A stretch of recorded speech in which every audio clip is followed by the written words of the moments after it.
way. He just had hair on the sides. Kind of like how you're gonna look. Alrighty. Hello, everyone. No, How's start it that. going? Start that. Welcome. I'll get hair implants. I'm not doing that. Oh my God. Welcome to the July edition of the Reflex A Buzz with me today. Obviously it's Christian, John Dickson, and co-host EJ. How's it going, EJ? Doing good. Got signed up for Worlds today, so Yeah, we'll that'll talk be about that. exciting. We'll talk about that in a bit. A couple of topics today, but let me start off with some PN East Coast regional results and recap real quick. So we start from the slowest class to the fastest. So we'll start with Super Stock real quick. I believe Richie Seriano and Dustin, our drivers, ran that class. Lots of reflex actually in the main. Um, our drivers didn't make the podium, but we did have two cars that placed on the podium. The first place was Joe Katona, one of the Aberdeen locals, and then in third place it was Alex Soto. Shout out to Marcus. He took second with the MWX. So that was super stock. Next we'll do two-wheel drive mod real quick. If I could find it, what do they call it? They call it two-wheel drive open. Yeah, two-wheel drive open. Alex Soto took that one. Congratulations to Dustin, one of our drivers. He took second, and Brandon Rose took third. That was two-wheel drive mod. We'll do all-wheel drive. Yours truly took first. I drove our conversion. Gave it another shot. That car was on fucking rails, I tell you. And that was the first time I ran mod, by the way, guys, at an event. I did pretty good. I'm gonna bring the all-wheel drive to Iowa. You guys need to take a look at it. The car is fucking on rails. And then lastly, Pan Open. And we'll talk about this in a bit. Oh, shout outs to MTRC Raceway in Tampa, Florida for hosting it. Great venue, great people. Owners and the crew were top notch. A class. All right, so Brandon Rose from MWX took first. Alex with the Reflex took second. And Richie Seriano, congratulations to Richie. He took third in Pan Open. So it was fun. I got down Friday. Very little practice, but great crowd. We actually picked up a team driver. Her name is Kelly. She can wheel, man. She can wheel. So congratulations to Kelly, and it was awesome that she accepted. So that was pretty cool. So that was Tampa. All right, now that we're that's a perfect segue. Now that we're on the PN topic, 12 o'clock Eastern Standard Time or 9 o'clock Pacific, signups opened. Oh my God! Everyone was like everyone had phones and tablets out doing refresh. But anyways, did you guys make it? Did you guys sign up? Yeah, Two of I us did. signed up. Thanks to EJ. He sent me an annoying text. Oh, look at what I signed up for. And I say that because he always texts. I'm like, what does this do? Well, no, I'm just kidding. No, but thanks to EJ, I checked in and I had to look for it because I couldn't find the link. I tried to enter it on the website. It wasn't working, but I found it and I logged in and checked out. But apparently nobody else from the team could figure out how to sign up. So you didn't do a roll call. So you don't know from. I mean, obviously, I'm not going. I can't make it this year. But do you know which of our drivers are actually signed up and they made the first roll call, or you don't know? I think everybody that was wanting to go went, and I mean the guys that didn't make it, we got them signed up. Okay. There was a couple of spots that we had reserved for them, and so we got John and Jose Martinez signed up. Those are two of the guys that had missed. I asked Philip if Joe had signed up, but Joe had already signed up. And I think Dustin and Nick are going, and I'm pretty sure they made it because they were talking about how they did in the. But at the end of the day, man, like you guys know me, like I'm not a hand holder. It's like you guys take care of that stuff, and man, it's been so busy that, hey, whoever made it, and whoever isn't and is on a waiting list, I'm sure they'll get in. At some point they'll start filling heats. Yeah. So Philip, I read somewhere. I think it was Brent. Made a post how the venue can easily hold 150 drivers head count, But I Mhm. don't think that's the reason they cap it at 100, right? There's like, Yeah, if they is it the put schedule? 150 people in there, we'd have to start on like fucking Wednesday. Yeah, and that's the main thing. I But is that think. a problem? I mean, that venue stays open to 3 in the morning. Yeah, man. Yeah, But but really, listen, Paris was busy, but it was nice that you got a lot of track time, right? The last thing you want is you're at the Worlds and yeah, you can stay open till real late, okay? So that may not be the situation, but man, like 4 days of 7 a.m. to 11 at night would be miserable. Like it's just like you just get so beat up, But and it's just it's Worlds. That's to be expected, right? You've been to Snowbirds. You've been to IIC. I'm perfectly fine with 100 bodies and then fillers. You know, we'll see who shows up. I think Spoken like a boomer. no man. Well, says the guy that likes to go to bed at 11:30, right? Touche. I ain't no boomer. You're the boomer. I'm a Gen Xer, man. Um, but I think it's a good thing. If we get too many people, like it just you get no track time, and you're just there waiting, and you get no practice, and that's so. It is what it is, you know. Like I'm sure that everybody that wants to go will end up being able to go because a lot of people sign up, don't show up, and they'll open some spots once they get all the heats filled. Philip opens up spots and starts hitting up all those people. That's what they always do, and it'll be good. So in case we have um what do they call it?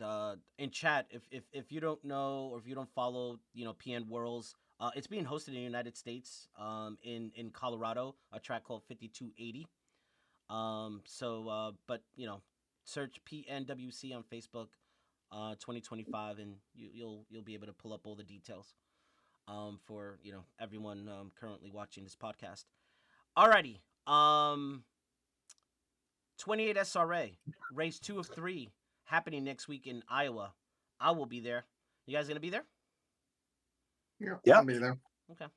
All three of us are going to be there. Yep. Mm-hmm. All That's four of gonna us. be awesome. They seem to have there's a couple of surrounding tracks, and I think their locals are gonna show up, so it's gonna be a decent turnout, which is gonna be good. Good. Good. Yeah. Oh, we have someone watching here called Jono from Australia. Shout out to Jono. What else? The FX28 started shipping. Mm-hmm. Yep, I got my kits. Um, what kind of feedback are you getting, Christian? Mostly positive. Of course, we've had some issues with the servo saver, which at the end of the day, golly, I guess it sucks when you don't crash much, um, but overall, like everybody's very happy with the performance of the car, right? And that was, I think, I'm 100% satisfied with that.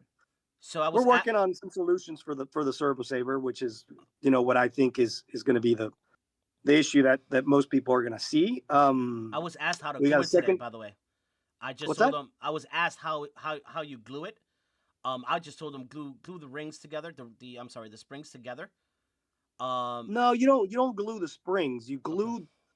glue basically the two halves together, right? And you can put some glue on the spring that holds on to the actual. You're kind of trying to make it solid, right? Okay. But whenever it hits, those servos are so strong, man, that they'll break the bond, right? And what you're trying to do is limit the amount of stretch on that spring. I think the diameter, what we're finding is the diameter of the original spring is just too small. We had a test one that was bigger. It was actually a 3D printed with a wire ring around it that never failed on us. We thought this was going to be good enough, and I think I can blame it on the diameter of the spring. But once we put a secondary spring on there, we're actually starting to see some damage on the plastic instead of on the actual the spring's not stretching anymore. So I think once we get the right size spring on there, it'll be much better. And of course, once we have that secondary spring, we'll be able to release the aluminum servo saver, and we'll come out with our solid Delrin one, which at the end of the day, guys, like I think it's going to be the best option. It's just going to lead to the least amount of failures, and Okay. so I had two locals today that needed help when they built the car. Um I thought they had too much toe in.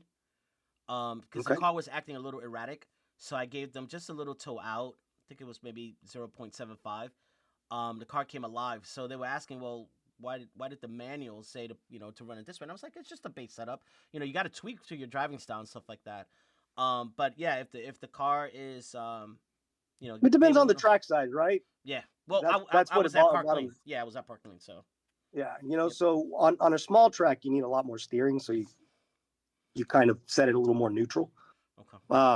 But if you look at the setup sheet, it says there's a little bit of toe out on there, right? Okay. The one thing is the box, but the other thing is what we're running on the car. Okay. So if you actually look at the setup sheet at the back of the manual, I think it says like half or 1 degree out. Yeah. Um, The given point. and basically, I do that. That's the main adjustment to adjust the amount of steering the car has. A little bit less toe out, car gets more steering in the middle of the corner. And that's pretty much the only change that I'm doing to mine, outside of, cleaning it up and lubing every so often. I saw somewhere out there, someone saying, "Hey, don't run the lube. It just gets it dirt." No, man, run the lube. Like you have Yeah. to. Yeah. Otherwise, it's going to wear all your stuff out, and it has more slop. The lube, we can't make it any tighter than what it is, right? Because it'll actually bind. So that lube builds a little bit of a film in there, and just basically eliminates every single bit of slop on the car. Enzo I think sold you guys out. have noticed that. He had two customers that came in asking. He was like, "I'm sorry, I sold out." So he's I'm sure he's gonna place another order. So that's good. We have plenty of cars left. Yep. We have like 75 left, and we're just waiting on bodies. I know there's some people that have orders that haven't shipped, but there's a little bit of delay from Rad Body shipping the bodies. We made it. Well, Joe made a change to the helmet area. He wanted to where you don't have to cut out the body for the spring, the top spring. So initially, that's what it was supposed to be like, but the guy that makes the bodies didn't understand very well, and we couldn't delay it anymore. So we went ahead and released it like that. But that'll be the only running change to the body. They have shipped, so they should be arriving sometime this week, and we'll get the rest of the cars shipped, and we'll still have plenty. I mean, the cars sold well. I mean, we had like 400 cars, and we're down to 75. Wow. So I think it's met and probably exceeded my expectations a little bit. What has definitely exceeded my expectations is the feedback of people running it, even with the stock tires, and they're like, "Oh my gosh, this thing is dialed." So It's 1/10 I'm faster than very 2500 Blinky, by the way. What's that? It's 1/10 faster than 2500 Blinky. Really? But Yeah. what are you running on 28 it? SRA rules. So both the Formula One and the 2500 Yeah. class, they both run 2500. I'm sorry, yeah, 2500 motors, and they both run 12 tooth pinions, Blinky, and the FX28 And is you guys are 1/10. going a tenth faster? Mhm. Well, the G3 gets 2/10. So No. that's what I've found is like that it actually I'm matching my G2 times about the same lap times, and of course on a big track it may be even better because it's so much more stable, right? Mhm. But I found that Yeah. the G3, man, and I'm not just saying this. I hate it when people go, "Oh, there's so much this much fat." All the feedback, because I have probably 8 G3s out there now, between the ones that you guys have.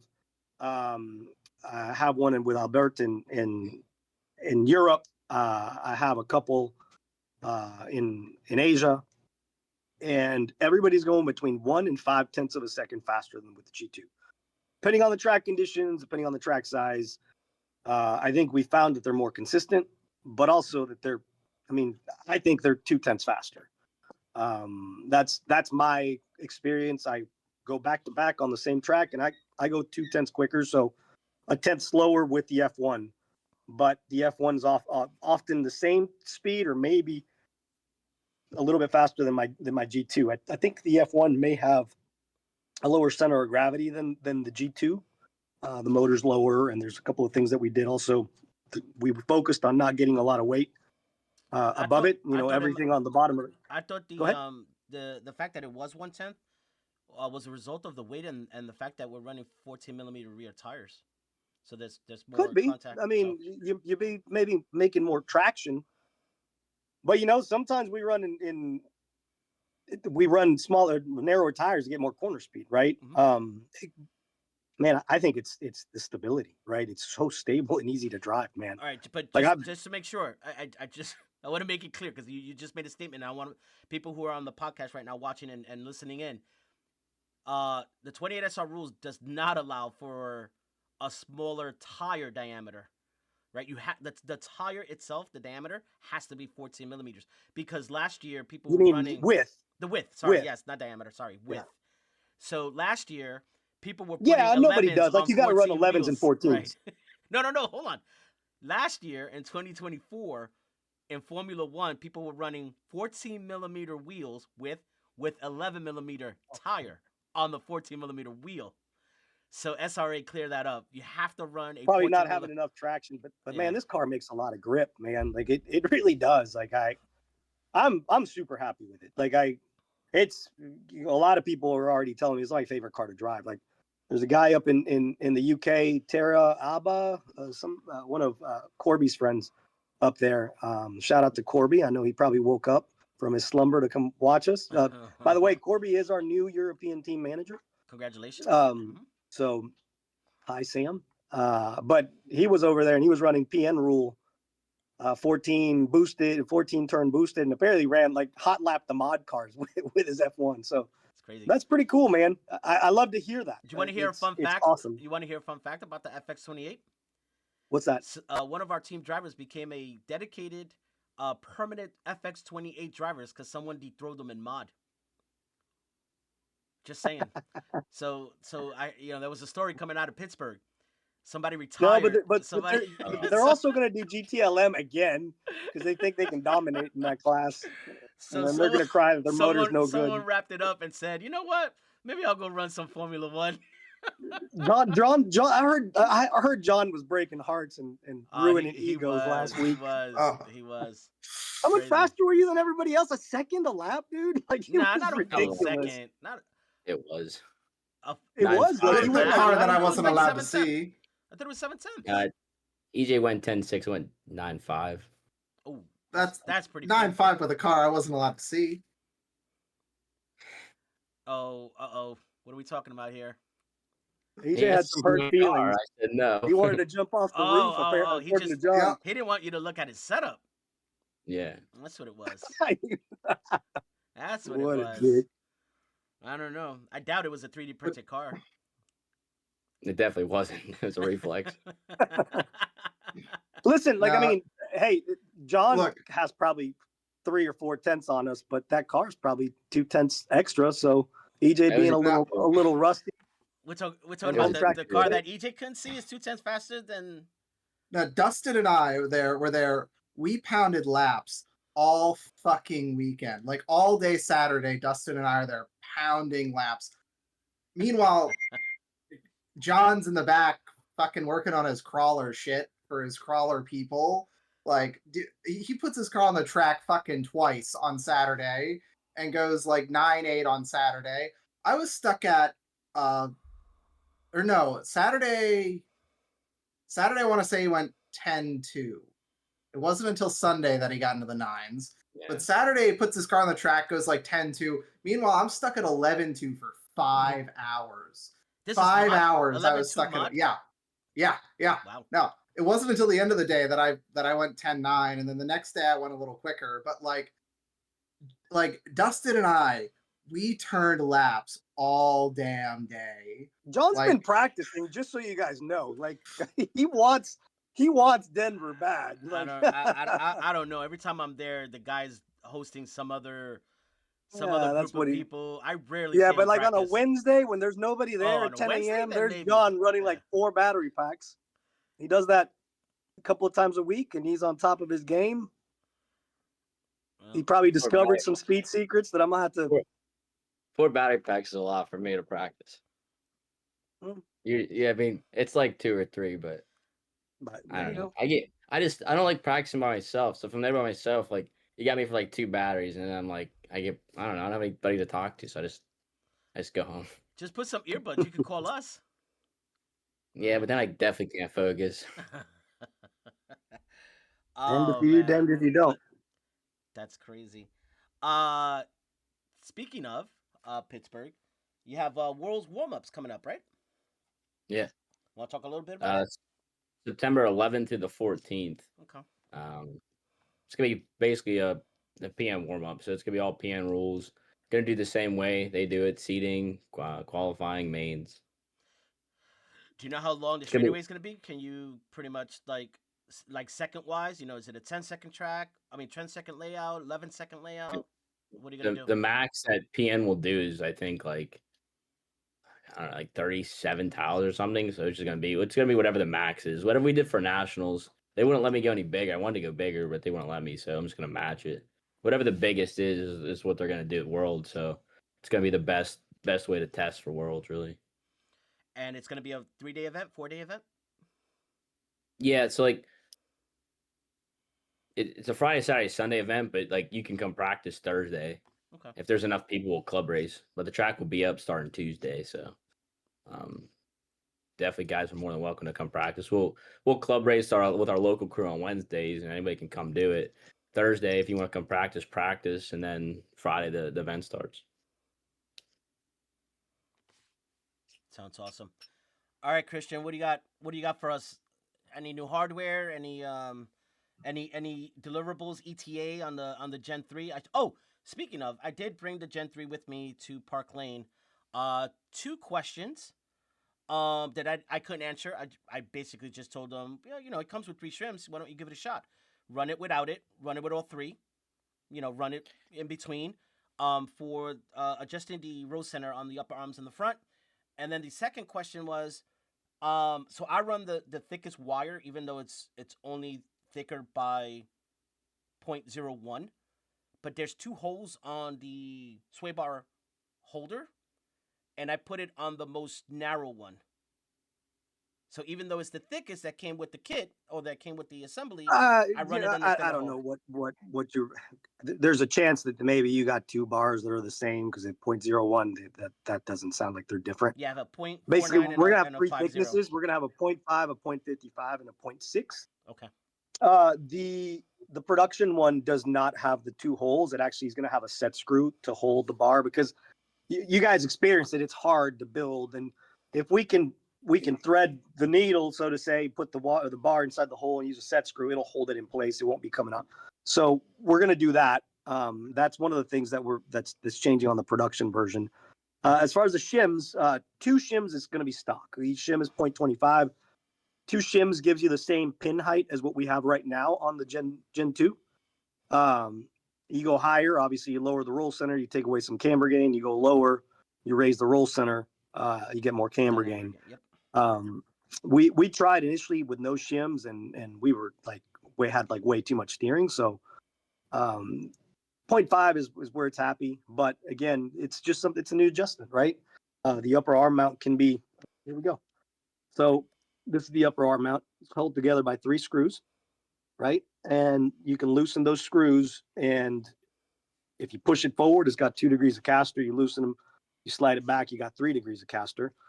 And then underneath here, right here where you see that, right now I just have regular shims because I didn't have those steel shims underneath the upper arm.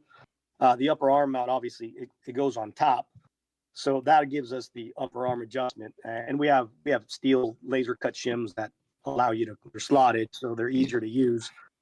But it's very easy to use. Another thing that we have new with the car while we're at it, and by the way, pictures are done, copy is done. After the podcast, I'll probably upload the car on the website, and we'll start pre-orders. So that when people wake up on Sunday, it'll be on the website. Another thing we got new is we got new lower and bigger bore front shocks and springs. These provide more consistent damping and also lower the center of gravity in the car. The first version of this front end, we ran in. You guys can see how flat it is. Like the top of the shocks is below the servo saver, which before it was about the same height. But the first version of this actually had a little bit longer tower. It was a little more leaned in, and on the arms are 1 millimeter longer, and the lower pin came out 1 millimeter. The ball, we made it that way because I felt like we needed more rigidity, and that would change the stroke. And then so we ended up with the stock shocks. They were at the same height, and we had like way crazy steering. Like the car, whenever we first got it, we're like, oh my gosh, this steers so much. Anyways, I ended up going to the smaller bore shocks, and we dropped the tower. We widened it so that we got the angles that we wanted, and the car became so stable. It's just so easy to drive. Often now you drive it and you go, holy crap, it's pushing, and you go look at your lap time and it's 0.2 faster, and you're like, I guess this just feels like it pushes because it's so stable. The other thing that we changed is here in the center. You guys can see this. We have a smaller diameter spring collar and spring perch. So the springs are smaller diameter. It allows us to essentially drop the shock as much as possible and still got some clearance above the battery. This is just one of those things that basically I needed to do to also make sure that we didn't get any rub. And when you run the taller batteries, you don't have to raise the shock. But the reservoir is still the same diameter in the piston, right? It's the same shock. Okay. We just changed the collar and the spring perch and the spring and the springs. Then we moved to the rear, and the rear's got some cool things like the FX28. The pod plate is keyed, so it's got two little pins so that it aligns better. John and Joe were always really persnickety about that. And when originally it was supposed to have them, and then at some point, if you guys remember, it had extra holes. Yeah. At some point, I kind of went away from it, and I just kind of forgot. But we incorporated that into it as well. The other thing we did is we dropped the motor. You guys see right there, the motor's below the motor mount right there by 0.8 millimeters. The motor came down. It used to be where the Hobby Wing motors were level with the chassis. Now the motor is below the chassis. This is a big gain. John had been doing this on his G2, and he suggested to do it. And when we changed it, man, the car has so much more grip and so much more stability. And we dropped the heaviest part of the car lower. So the center of gravity came down substantially. And by doing that, a couple of things happened. One thing was the motor moves back because now your gear mesh is lower, but now also that basically the inertia of the pinion, right, and the motor, everything being lower, that helps the car switch directions quicker because you got a gyroscopic effect, right? So whenever the motor's higher, the car has a harder time switching directions. Whenever the motor's lower, that gyroscopic effect is lower on the chassis, so it doesn't have as much of a need to. Well, it doesn't. It changes direction easier. Along with that, we dropped the tweak brace. If you look at where the tweak brace is, if you guys can see it there, the tweak brace is almost like at the wheel nut line, right? We did that by using a thicker material but recessing it. So now the tweak brace is not only keyed, but it's dropped on the rear part of the chassis. This allowed us to drop the damper tubes 3 millimeters, and the shock came down about 1 millimeter in the front and probably 2 in the rear. So now I can flip the car over upside down and do the whole roll it, right? The shock is below the tires now, which is a pretty cool thing. Outside of that, another thing that's going to be cool about the car is wait, before you continue though, you also lowered the rear shock mount. So the piece that that's what I was saying. It's like it came down 2 mil in the back of the shock. Yep. And in the front, you don't run the shim anymore. So with the smaller diameter, everything, we were able to drop the shock. So the shock came down even further. These smaller diameter parts also weigh less. So when you use the aluminum shock shaft, the shock now only weighs 1.1 grams. Compared to like the Xbility, the top shock is 0.7, the top damper, but it's higher. So this car has a substantially lower center of gravity than most cars in the market. I believe we have the lowest center of gravity in the market. Of course, nobody can measure that unless we put them all up in some sort of software that will calculate it. But with our chassis being so heavy down low, we don't have any weight up top. The motor mount lost weight. The other thing we did is it no longer has, you know how the motor mount kind of came around like that, and then you mounted the top shock part. That these parts are no longer there. Now the motor mount's like that, and then here in the middle we have a T, and that T has 2 screw holes where we mount the damper mount on there. So now whenever you undo your damper, it doesn't come off, like the rear end doesn't come off. So it's easier to service. That was one of the things I wanted to do, was make the car easier to work on. And I think this car is a lot easier to work on. That's a big thing. We changed the axle tube a little bit. Now that since the motor came down, the motor has to come back further for like a 10 tooth, and it started interfering with the corner of the axle carrier. So we made some changes around there, and we also reduced some of the material up here to shave it down and lose a little bit of weight and get the weight a little bit down further. This is still a Gen 2 axle carrier that I took for the pictures, but the production one, I think we came down like maybe 1 or 2 mil. So the motor mount and the front end, even with the sway bar, they're both lighter. So this car is lighter than the previous version, which allows us now to centralize the weight more, use more weight plates, get the SE down to 160 with adjustable arms for the GTLM classes. Even with a 24 gram body, you can get really close, like maybe 163 with minimal effort. There's something else that one thing I saw on the Gen 3 pod that I was looking at, there's more material on the arms that go out towards the axle carrier. There's more material here. It's tough looking. It looks like it'd be pretty hard to bend that now. Yeah, there's a lot more material here as well. So we took that weight that was up there and we lowered it. Right. One of the things that, listen, I think that Xbility car looks really good. But one of the things about that Eclipse style chassis, right, is that you got to raise the motor mount versus this. Like we have some ideas of the Gen 4 will be a departure of a traditional link car. It'll be a little bit different, and it's not a full length chassis, but we have a new suspension that has never been done that we're playing around with in the software, that at some point, once we are ready to start developing it, we'll start playing with it. But one of the things is there's a weight advantage when you have a motor mount, when you have this type of link system and you don't have to float the motor mount. Like your motor mount's got a lower center of gravity. So even though the shock's a little bit higher than, let's say, like Automatic style, some people have been asking, hey, when are people coming out with like Automatic style? Well, there's certain issues in that we have because of the scale of the cars. Back. Yeah, there you go. It is. There's certain things. There's a couple of things that we have.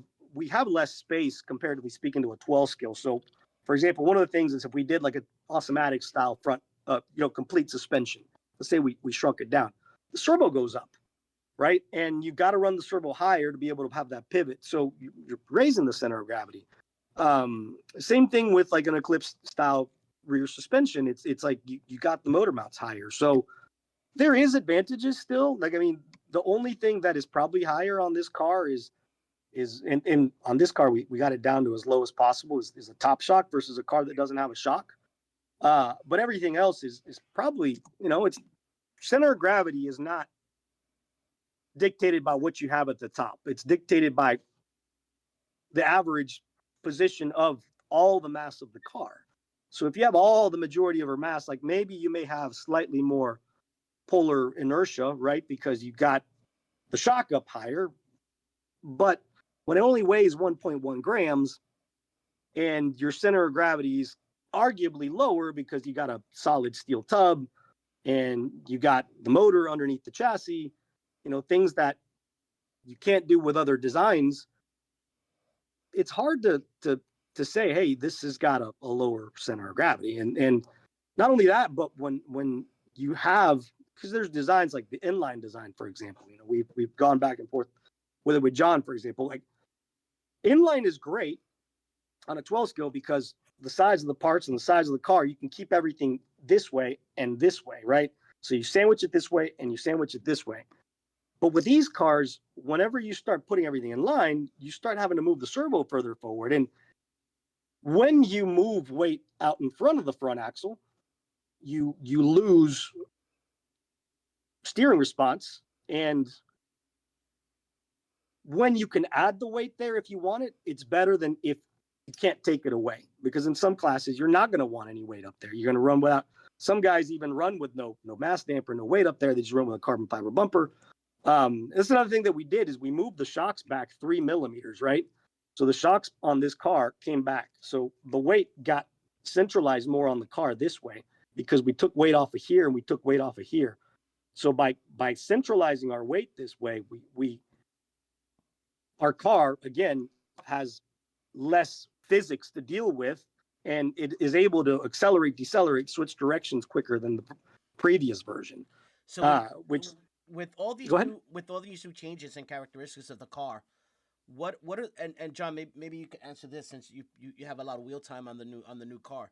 What do you have to do different as far as like tire prep, ride height, like what to get the car to feel the same way? I mean, it results into faster times, but is there any major or anything that you may suggest some of our customers that are currently running the Gen 2 and they pick up the Gen 3, how quickly is there anything that they can do to quickly, get just as fast or even faster with the Gen 3?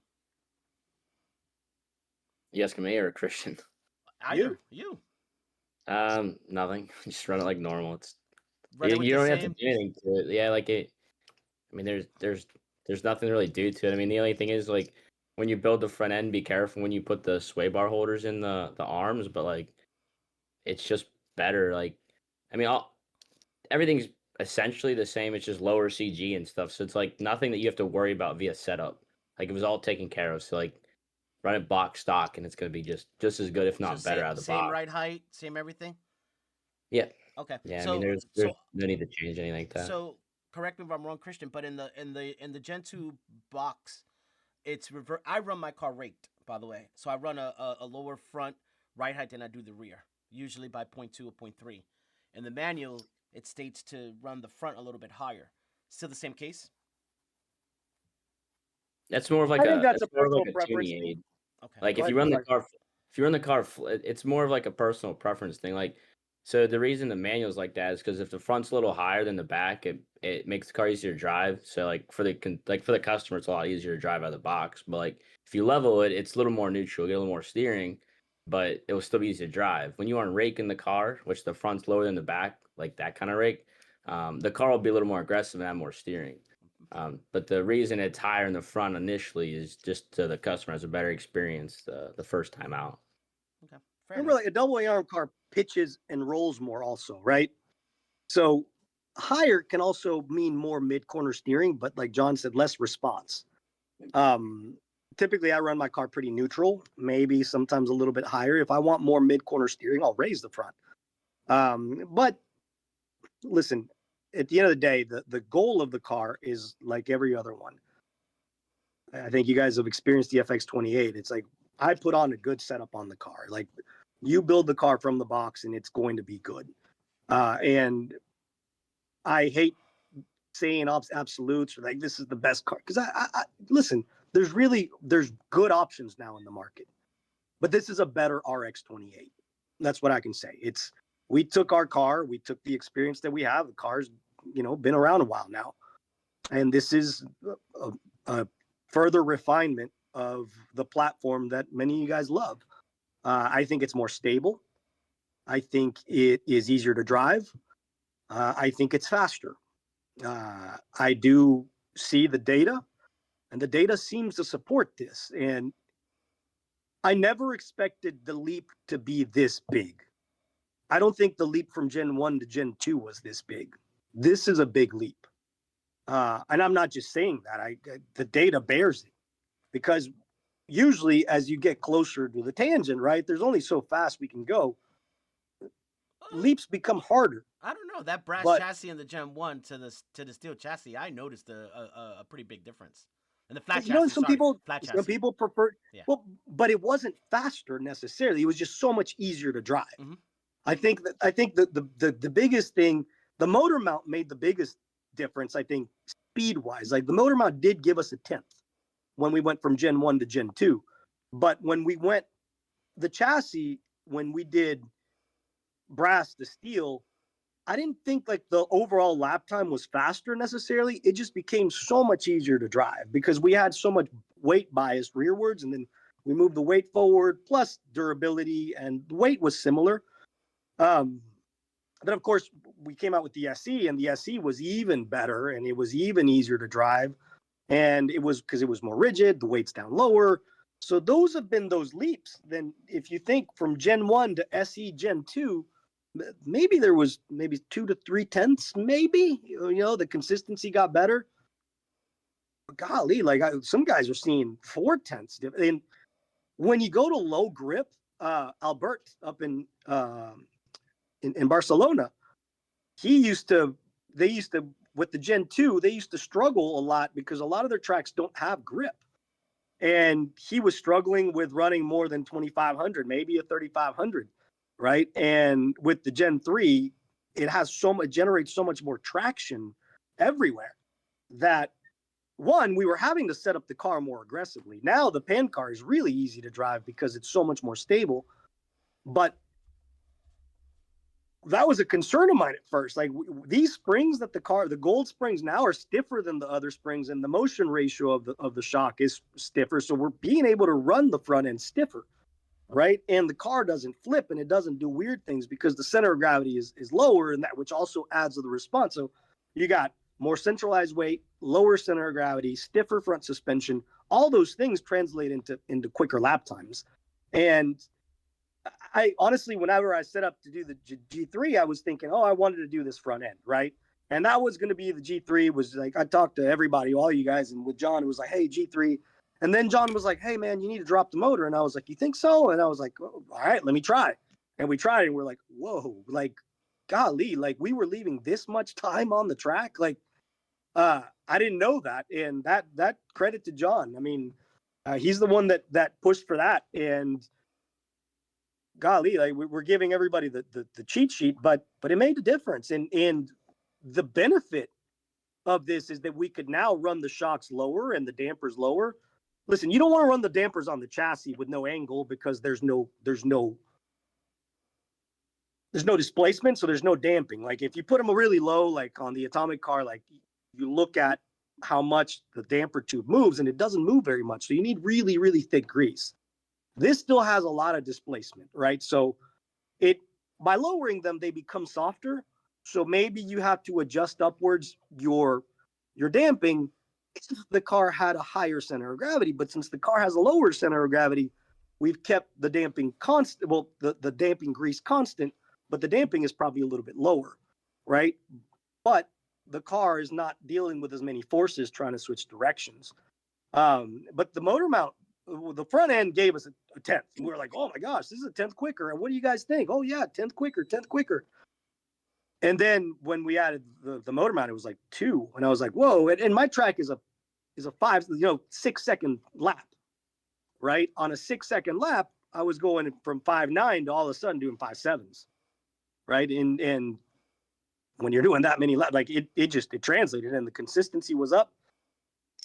I mean, whenever we went to the first SRA race in Columbus and I saw John running his pan car when he was running the G3, and it was like 98% consistency. I was like, holy Toledo, like this stuff is just getting really, really, really good because the car is so much easier to handle now. It's so much more stable. It looks like it's going slow around the track, and then you hear the lap times and you're like, so, physics, our physics, everything is going to be dealt with the same things. And the theory behind the car was squish the weight this way, squish the weight this way, and squish the weight this way, right? If we can have the weight all centralized in the center of the chassis, the car, well, another thing is it's easier on tires, right?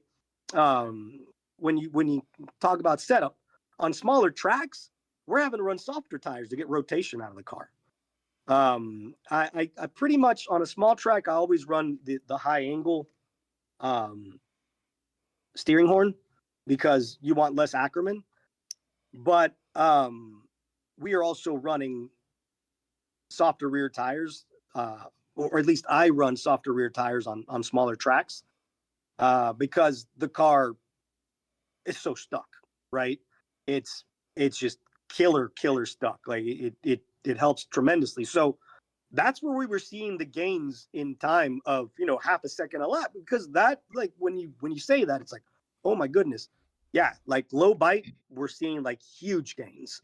The car has a lot more grip in low bite situations. In high bite, I think the biggest difference there is the consistency. We do have probably 2 tenths but the consistency is where we're seeing the biggest advantage. So I got two questions. One was related Yeah. to the Gen 3 and the other one to the FX28. So since we're talking about the Gen 3, is it going to be packaged with two different buying options? The reason they ask is some of the pricing on some of the cars that are coming out are less expensive than the $500 price tag.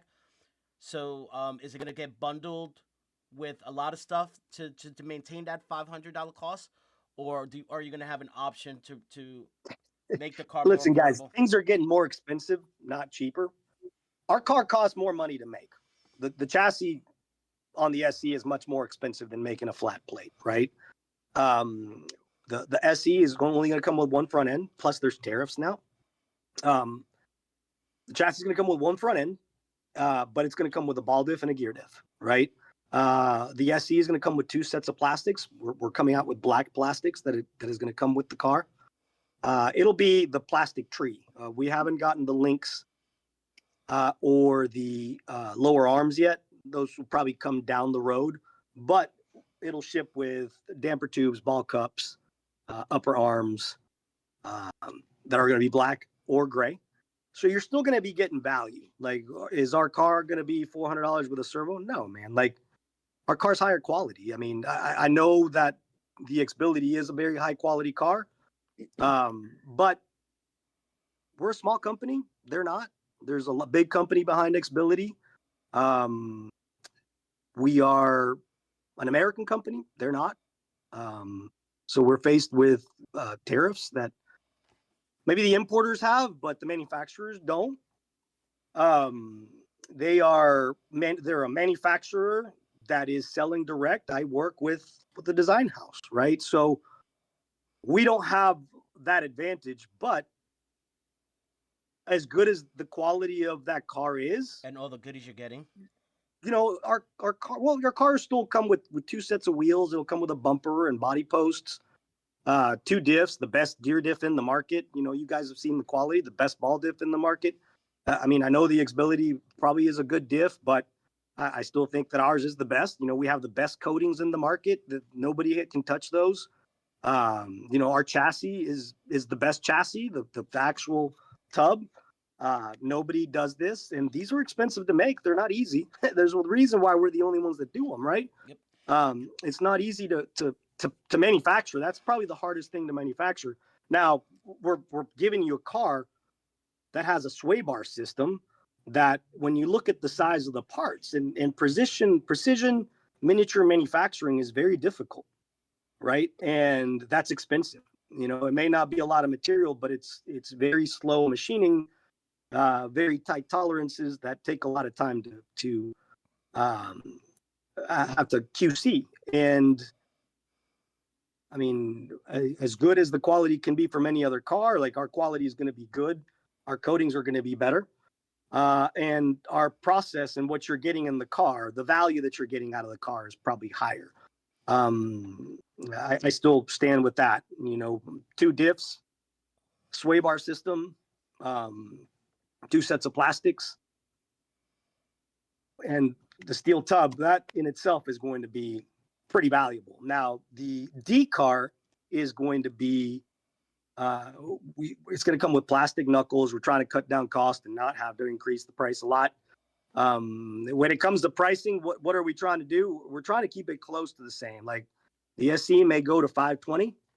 I mean, we're eating part of the tariffs, but we've been getting hit with that stuff every time. Like, it adds up. Like, it puts $30 on each car, out the gate. So there's nothing that we can do about that.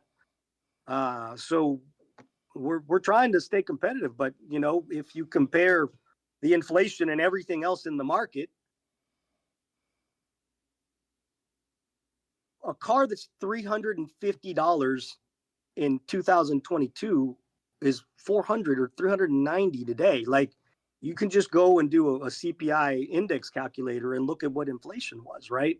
So even if it was just 10% over the last 2 years, which we all know it wasn't, You know, you go from 350, add 35, that puts you at 385. So add a tariff on top of that. There's things that we've done to reduce cost, but the business side of it, at the end of the day, for Reflex to stay operational, we have to make money, right? And if we don't make money, then we can't stay operational. We have more overhead. We have employees, which we have to give them raises because the cost of living has gone up. So, yeah, we're not a cheap brand. We'll never be a cheap brand. That's irrefutable. Now, peek behind the curtain. We're working on a low-cost version of the FX28. We're going to call it the LM28. The design is complete. It basically takes the majority of the FX28, and we do a fiberglass T-bar in the back. So we removed the battery chamber. It's going to be a more simple plastic battery holder and / front center bulkhead. We do a fiberglass T-bar instead of our complicated gimbal type hinge system. So that cut cost. We're going to have a molded wing mount, really is going to be, and it's going to come with a front bumper. We're going to call it the LM28 because our idea is we're going to put an LM body. It's going to be 115 millimeter LM body, but this is an entry level car, and it's our pitch to hobby shops and other people that want to transition into the lipo classes that don't want to spend that or don't have $600 or $700 to invest, right? So the idea is the car is going to come with a low cost servo, with a battery, probably a sensorless brushless system, and it's going to come wheels and tires, a cool Le Mans body that Rad Body's going to work on for us, and we're going to use life batteries on it. So we're going to do the transition from AAA to lipo. The cool thing is the motor mount, the front end, the servo saver system, it's all going to be the same as the FX28. So if people want to upgrade, they'll have an upgrade path to do that. Or if they want to buy a low cost F1, for example, you can just slap on the wings and the body and it'll be also compatible with that. But the idea is an entry level class that uses lower voltage batteries with a Le Mans body because we want it to look cool, right? With a Le Mans body for $300 to $350, you know, in that range, everything in the box. You buy it, you build it, you run it, right? And it's going to be, right? What's that? Yeah, add your receiver. And we've considered, and if we can do it with a radio, maybe down the road we'll do a ready to run. I'm just torn about it's that a Fly because Sky receiver, not a Sanwa. Oh, absolutely, it'll be Fly Sky protocol, Man, and it'll that be a didn't Fly wake up Sky. John, are you still with us? Yeah, I'm Yeah, listening. it's getting late for him. It's boring for him because it's slow, right? I know, right? I said no But- Sanwa receiver. You didn't say anything. Mike, the But- second question was for the FX, so let me know when I can ask. Mhm. Well, let me just finish with Yep. this. So the idea is to have this car that hobby shops can stock, right? And somebody wants to get into it. Maybe they've done box stock, or maybe they're coming off the street and they have some experience, but they don't want to spend, $600-700, and they don't really want to do AAAs because at the end of the day, AAAs, once you get into series racing, it becomes kind of a pain in the butt, right? Like you got to have so many batteries and you got to cycle, It's it's expensive as well. Yeah, What's that? It's I was about to say that. If you want to put a PN stock, or we call it pro stock, you're spending Yeah. $650. Yeah, The front end itself is $90. The rear pod is $70. Yeah, So, you're gonna spend and the other thing is like we're trying to make it work with a spool as well because it's low power. So if we can make it work with a spool, the idea is that everything is going to be super easy, low maintenance, and it's going to be like a spec class, right? And if other people want to jump into the spec class, and I think in the Reflex rule set that I've been working on, it's going to be a rule where other manufacturers' cars can be admitted, but the rule is going to be it's got to be a T-bar car, right? It's got to be a T-bar car, and if we are able to make it work with spools, like maybe we'll be like, hey, solid axle, like kind of like in the UK when they had the GT12 rules where it was born. It was like you had to run a spool, you couldn't run like fluid-filled dampers, like you'd only use O-rings, and just low cost, right? The FX28 front end is low cost. And this way we can have something to where people can jump into, right? And Hey, question about tires though. In a class like that, in 12 scale, the front spec tire has a purple ring. Is that doable in some of the front tires that are available in the market for 28 scale? well, what we can do is we can make the tires any color we want. Yeah, just dye it. Yeah, because the material that these tires are made out of is clear. They actually have black dye. That's why you can make gray tires, or 35s, for example, are gray. So we could make them like a light color gray, or we could make them white, or we could make them teal, purple, or teal, whatever. Could you put a stripe in them, Hey. or do you have to do the whole tire the same color? Yeah, you could, do like, the whole thing. because then you're molding, right? Your injection molding. You would have to bonding it would be complicated. With foam tires, is you're taking sheets and you're bonding them together, and that's why you can just layer the sheets and then you cut your donut out, right? It's not really easy, but they could be made white, or they could be made like a light gray, something. I mean, hey, listen, John, is it ideal? John got the motor lowered. Sam got the life battery. I want to one up John. Let's get that spec tire. Yeah, I mean, we'll see what it ends up being at. I mean, I just finished the design. I 3D printed the rear end for it, and the car's together now.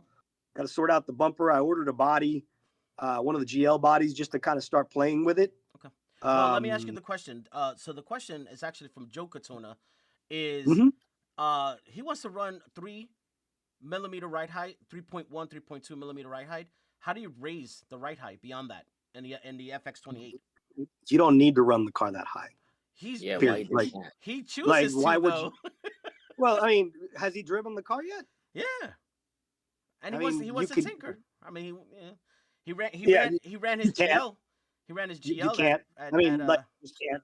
I mean, 3 is just one. It's too high. Like, you're going to lose the benefit of having a lower center of gravity. Like, your car's going to flip. The car doesn't need to be run that high. It was designed to run low. Since it's so narrow, it can also be run low. That's one of the benefits of being narrow. Like, you can, because when it rolls in the corners, the chassis is not hitting, right? But you don't really want to run it over 2. It wasn't designed to be run that way. If you want to do that, then what I would suggest is you can either shave the wing mount a little bit. That's one thing you want to do. Or you can just try to, don't run any shims underneath the knuckle, right? Run bigger tires. But what's he trying to achieve by running such a high ride height? Shift the weight to the back. Huh?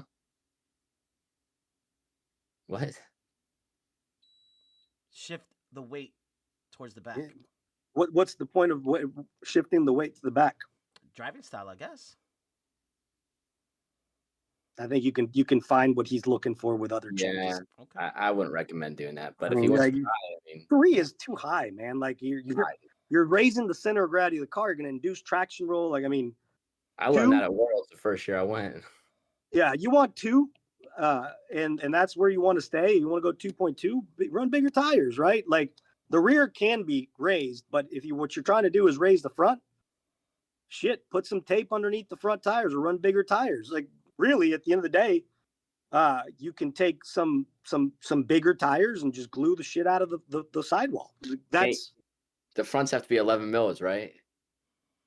That's the only rule. Yeah. It's when you're at SRA, you have to run the full width equal. Yeah, no, but what I'm saying is, like, you can take 24 millimeter, like, you can take Marca slicks, 11 millimeter slicks, and run them in the front. They're like 24 millimeters. That'll give you about a mil, like almost a mil of ride height if you're running it. Because I saw him saying that to run it at 22.2 or something. He was posting somewhere. This is speed running Joe learning. I run my tires full size. Like, that's what's beautiful about this car. It's like, I don't even true them. I run them full size. Don't run glue on the front sidewall, and the car doesn't flip. And you can get your ride height by running bigger tires. But if you're just trying to run a tiny little tire, my suggestion is, if you want to get that small of a sidewall, like if you have Reflex wheels, you can run discs and just, get a bigger tire or tape to increase the diameter and glue it, and then use a wheel disc on it. But The car was never designed with 3 millimeters in mind. Look at It EJ just and wasn't. John sending texts to each other. I don't even have his number. You think Yeah. I give him my number? Yo, you see EJ typing, and then you see John smiling. I'm not No. texting EJ, I swear. I'd All show right. you my phone, but I No, can't show you. alrighty. All right, John. So you laid the smoke 2 weeks ago, right? You got a couple of visitors, couple of team drivers, and you're 1 second faster. I got lucky. What? You got lucky. Stop it. So, I mean, you know, how can you help these guys get faster? Wow, EJ? Yeah. He EJ. overdrives the car. I don't know how to teach him that. Like he asks me all the time, and it's like the truth is he literally just overdrives the car. You can't overdrive the car in mod. It adds up. There's a lot of corners. He drove too much GT12 on carpet. I mean, and I'm not making fun of you. Like it ruins your throttle finger, right? When you run carpet spec You don't classes, let off in GT12. you don't let off. You're like this. Like you got to run it Mimi's with a mod motor. That's what you got to do. Some box stock stuff. Yeah. All right, let me see if we Yeah. have questions here. I from actually chat. have a question. Oh, go ahead. A real short question. Mhm. On your F1 prototype that you had in Iowa, you had battery weights. Are those coming out soon? What happened is the factory shipped my package to a different person, and they shipped the different person's package to me. That's why they haven't showed up here. But yeah, we have the battery weights are showing up. They'll be here this week. So Or is we it, have is it one battery weight, or do you have different thicknesses? just one. Like we have a point. I think it's a 0.5 millimeter. And I haven't weighed them. They're going to be about 7 grams. Whenever you do the math, that's about what they're going to weigh. The car's so narrow. Listen, are you adding weight for the bias from left and right bias or front to rear bias? What do you guys just why are you underneath the guys- battery weight to make the car heavier, to make it easier to Oh, drive. just right, okay. Right? Gotcha. Yeah, it's basically just to make it easier to drive. Well, that might be the answer for Joe. The weight battery. Yeah, I mean, if he wants more weight bias in the rear, he wants the rear to swing more. Yeah. But that also is going to make the car less nimble. I think he just needs to run bigger front tires. Okay. Really, like at the end of the day, like what he's probably looking for is more rotation and more steering, and you achieve that by just, I'm telling you, 40 Reflex 40s, full size, glued to the wheel, but no glue on the sidewall is what I'm running with Marca F1 rears, 10 degree or 5 degree. That's what I run, and full size, because you want to maximize your rollout, right? And I'm not even skimming. Like I'm just breaking them in as I drive. The Delrin wheels are so awesome and so well balanced. Now, unfortunately, it doesn't glue as well. But with PN rules, you got to run Delrin wheels. So that's why, that's one thing that we're releasing. The first launch of the F1 came with some of our nylon wheels, but now we're shipping with our Lexan, our Delrin wheels, which look like this, right? All the cars are going to come like that, and they're going to be available this coming week as well, for sale. Is it my favorite solution? No. In once we have our new mold, but we've been having a lot of issues with the mold. The factory can't seem to get them right, so they've been getting delayed. Personally, I'll probably run our nylon wheels because they glue better. Now, at the rate of speed that we go with 2,500, I don't think peeling is as big of an issue. So you can get away with it as long as you stay on top of it. I haven't had much issues with them peeling. I just make sure that I go around this edge real well and I check it. It's been sufficient. Now, if the tire starts getting real small, that's when it starts peeling, because the tire kind of loses structure. But since we are on a fixed gear, I try to keep my tires pretty big. I mean, you see that. I don't know what the diameter they are at in the fronts. I am basically just running them full size. And while they break in, sometimes they may be a little, I've managed to traction roll it with no glue. With glue, they won't flip. You just run the full size Reflex 40, and the tire's working really well. Now, you put this other tire in the back, and when you run the Marca F1 tire, it's got a really tall sidewall, so the car gets a lot of side bite. That's why I went to no glue on the sidewall, and the car's not flipping. Now it takes, you got to break it in, you got to run it in once or twice, but after that, that's where you get your steering from. So if it's too stable, it's probably because of that. If it was a mod car, I'd be like, hey, cut down your rear tires to get more rotation. But since that's not really something you want to do, and we're trying to run a bigger rear tire up to the max, my suggestion is just run big tires or don't use sidewall glue. I think that'll help. The F1 wheels also have a taller lip in the front than our Reflex wheels, so that helps, right? It's I think 21.7 what the lip is instead of 21, so it's definitely taller. That helps not flip. When are you guys getting to Iowa, by the way? I'll be there. Thursday I'll night. be Thursday. Late Thursday. Late Thursday? No, we're flying out Wednesday. So Yeah, late Thursday for me too. If there's any locals, and you need any help, I'll be there Thursday. I won't be at the should- track until Friday morning. Friday morning. Yeah. Okay. Yeah. Let me see if we have any questions in chat. Obviously, I mentioned Jono is from Australia. I don't know what time it is over there. Probably 12 in the afternoon. They might be 12 hours ahead, right? Probably Sunday over there. Yeah. Let's see. Nick Zaley. He's always on. Sam is always on. Hey, Sam. Sam woke up late, so he didn't hear about his promotion. But yeah, Christian gave you a shout out.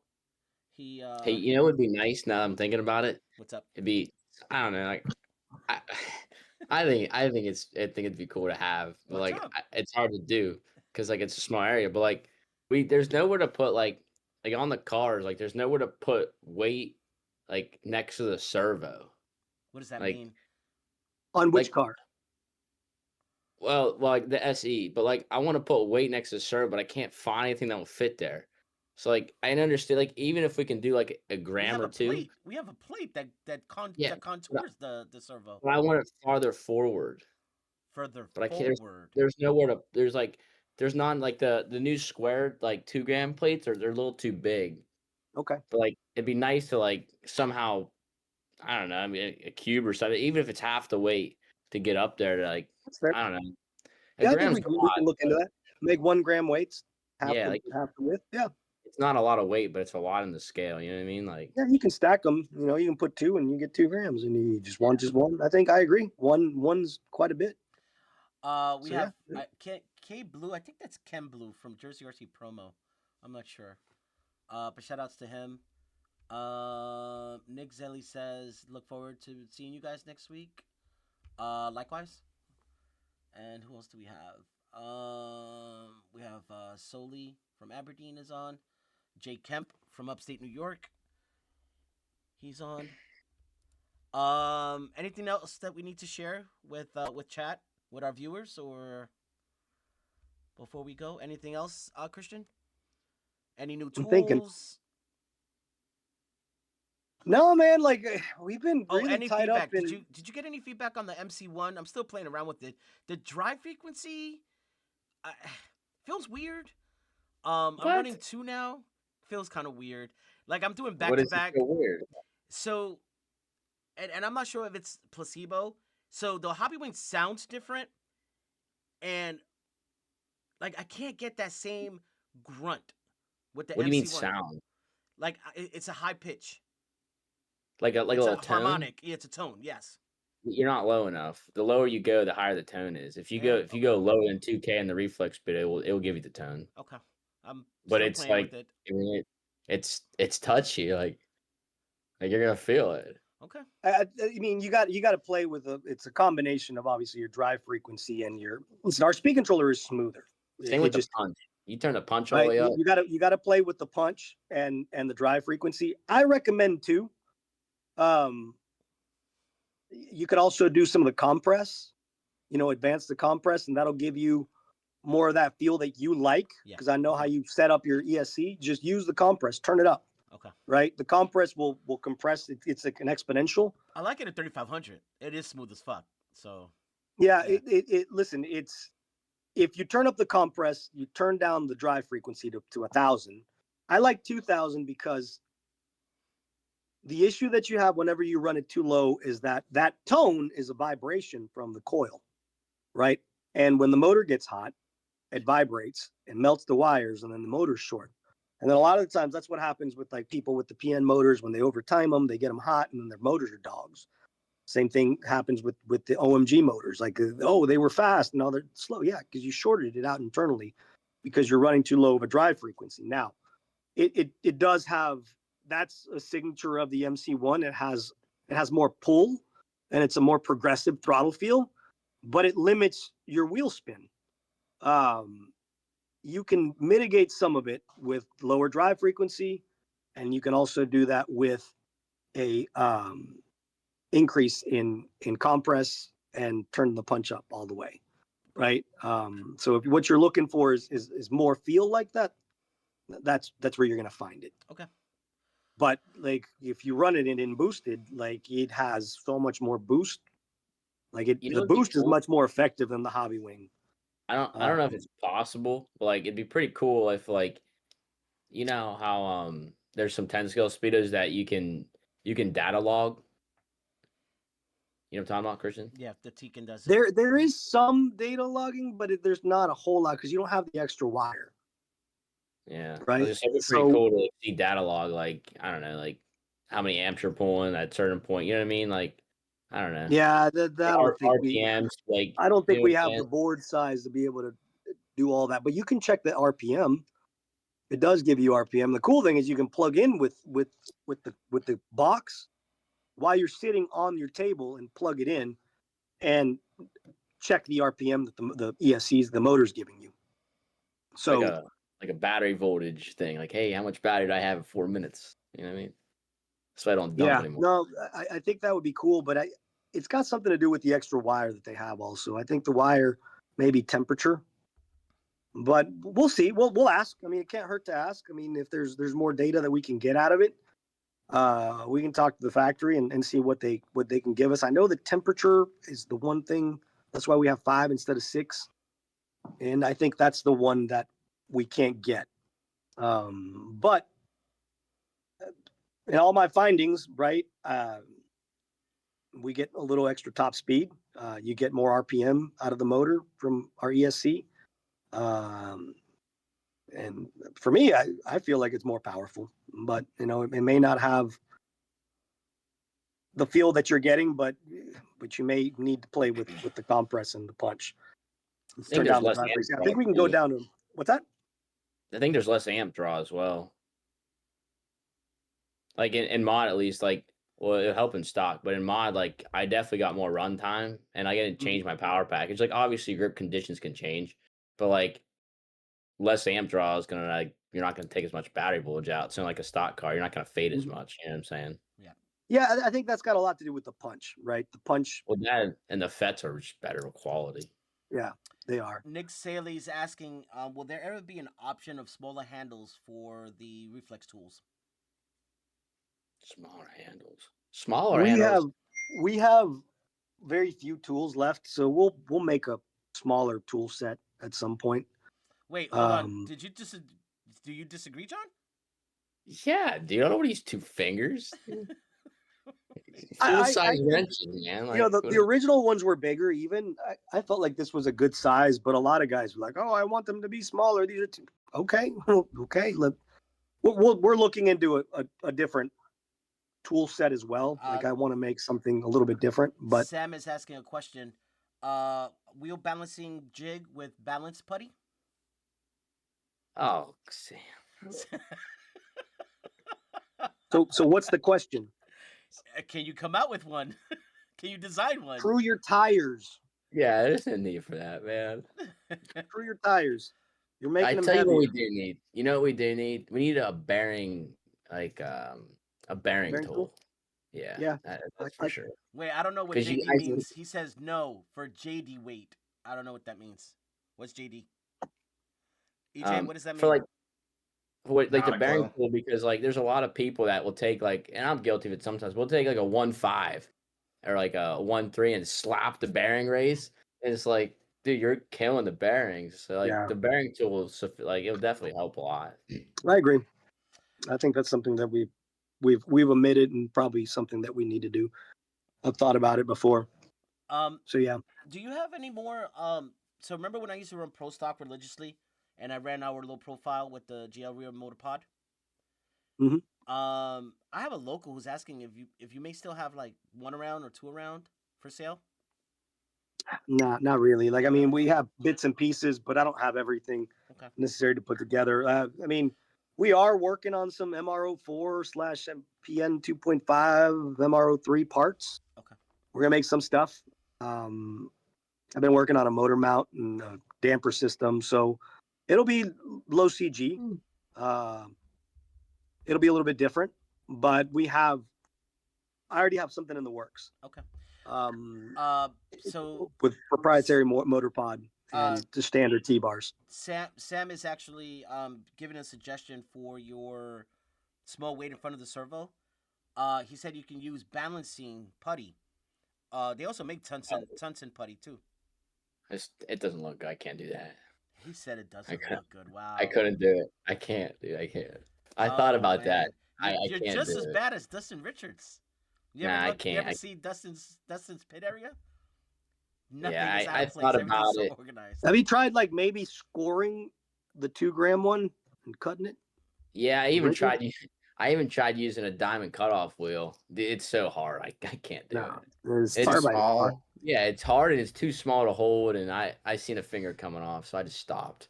Okay. Like, Typically, because that stuff is like cut with a hot wire, so you can maybe able to score it and then hit it with a hammer. You know. yeah. I don't know. It's just something. I was just thinking about it. No, but I think a smaller gram weight would be a good idea. 1 gram weight would be good. You know, put it in there, put it in other places, and the F1 also doesn't have a lot of space for weight.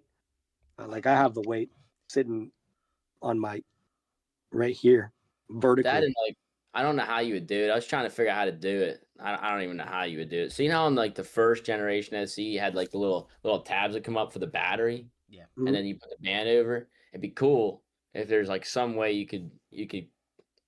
I don't want to say a tab, but a tab, and like it's like how they have on like the touring cars. It's like a set screen. It spins over, and you turn out. You know what I mean? To hold the battery? For what? Yeah, to hold the battery in. Like, our Julia conversion has that.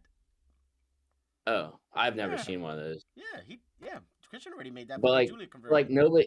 nobody uses the carbon piece, and I'm guilty. Can I give you a little bit of background? Did Sure. you know I invented those? What's not on the car now?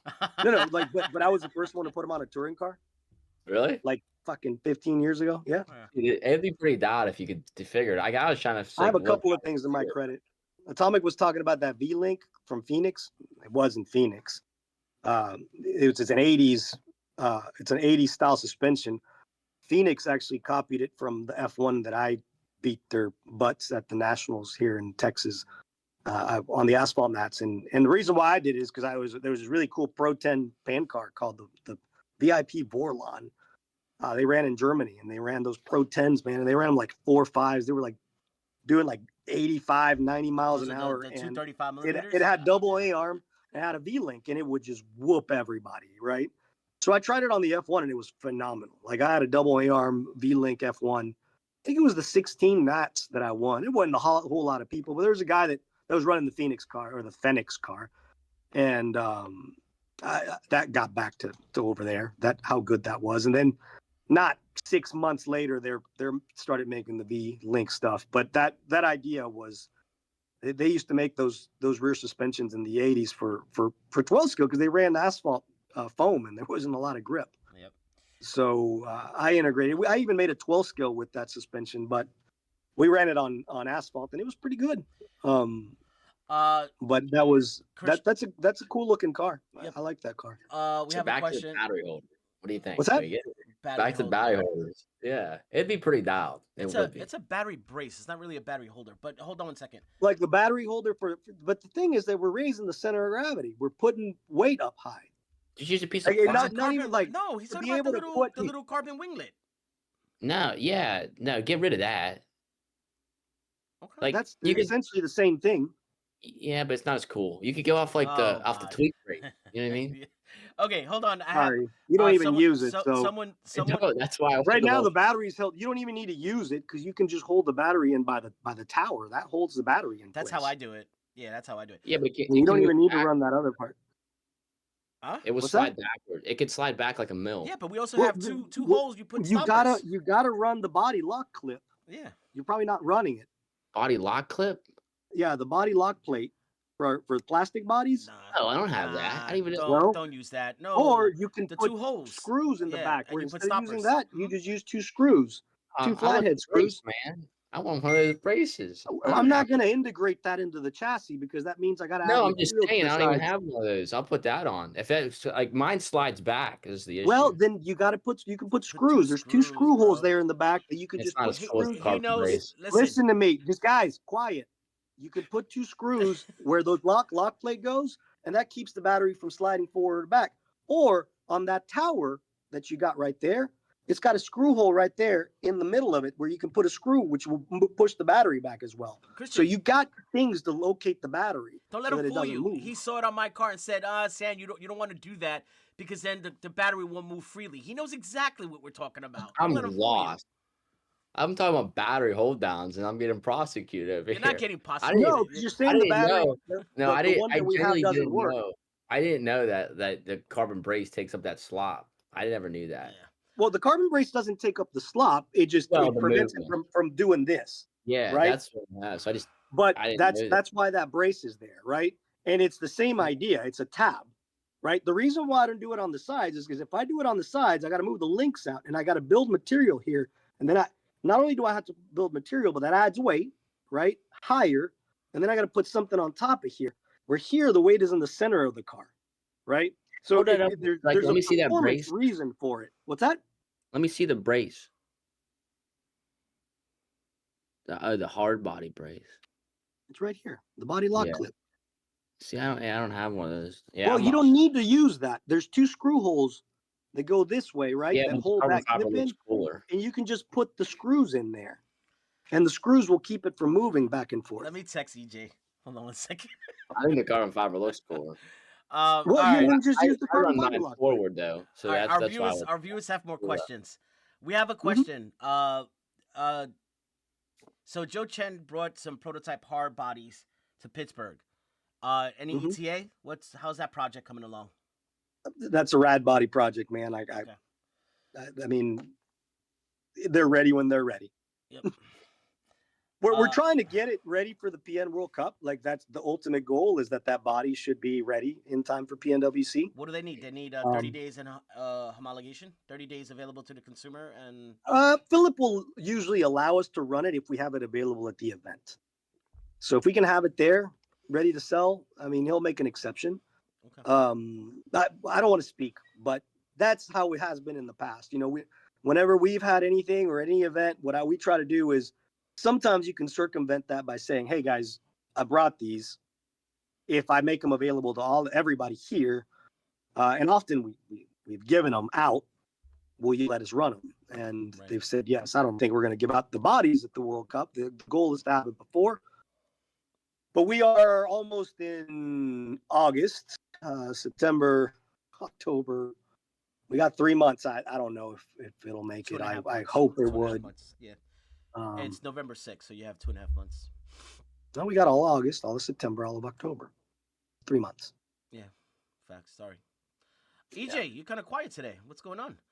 Man, I was talking a lot earlier, and then these guys went off talking about fucking battery clips for like the last 20 minutes. So what happened? You went to Pittsburgh, you ran mod, and I told you what happened. I got you hung it up. I know, but you didn't actually stop. No, he hung it up. Yeah, he's asking me, San, I got so I'm running F1 2100. I'm gonna run 2500. No, I'm not hung up mod. I'm still gonna drive mod. You go to these races and it's like I look at all the classes and I want to run all of them. But that wasn't a race. That was a boot camp. You went to Pittsburgh for a boot camp. But when we're talking about like registering for like going to Iowa or going to Worlds, it's like I don't want to run more than 2 cars. I registered for Super Stock in F1. I think the F1 class is going to be lit. at the Worlds. Like it's going to be a 'Cause lot. like I said, I don't want to run feeling. 3 cars. I'm so, running like, mine at Iowa. We're running it at Iowa, so. I wanna you run guys I that want to for run 3 Hunter. cars. Oh. I don't have any bodies, John, but once I have bodies, I'll send you your car. Okay, hold How on. about- EJ, how about- finish your thought. Sorry, hold on, John. What happened, EJ? Oh, just I don't want to run 3 cars. So it's like, what do I not run? So for Iowa and for Worlds, I did not register for mod. Well, I mean, obviously Oh. you're gonna run the class you have the most points in, right? You want to win a grand trophy in Potsdam at Park Lane. I'll go for the 3,500 one, but I don't Okay. care about it. Can I run I don't care 3,500 about in Iowa too? Yeah. Sure. Yeah, I got I you. need a car. I don't have 3 cars. Need a What you loaner. do? How do you not have 3 cars? You know, 2 are Gen 3s. I can't run that at 3,500. I only have 1 Gen 2 left. Yeah, I have a car for you. You don't have time to run more than 2 classes, dude. 3 cars is tough, especially like when there's not like the only event that I've ever There'll been be like to, probably 80 entries if we're lucky, and Yeah. it's gonna be fucking hectic. Like trying to do 3 classes, like yeah. everybody's like, "Oh, you gonna run F1?" I'm like, I don't know, man. Probably not." I mean, just let me wheel yours. no, you're gonna do 2 If you're classes. not gonna run it. But No. the only event that I've ever All I'm been gonna to, hear you is complain about how it's slow or this. I might be like, no. I'm not letting off. the only event that I've ever been to where 3 classes actually felt good was at the 2023 Worlds in San Antonio, where literally every session was by class. That was the only event where like you're not like, whenever you got to practice, like you're picking what car you're gonna practice with. So like 2 cars. 2 cars is the play. Yeah, I signed up for 3 for the World Cup, but I'll probably end up just running 2.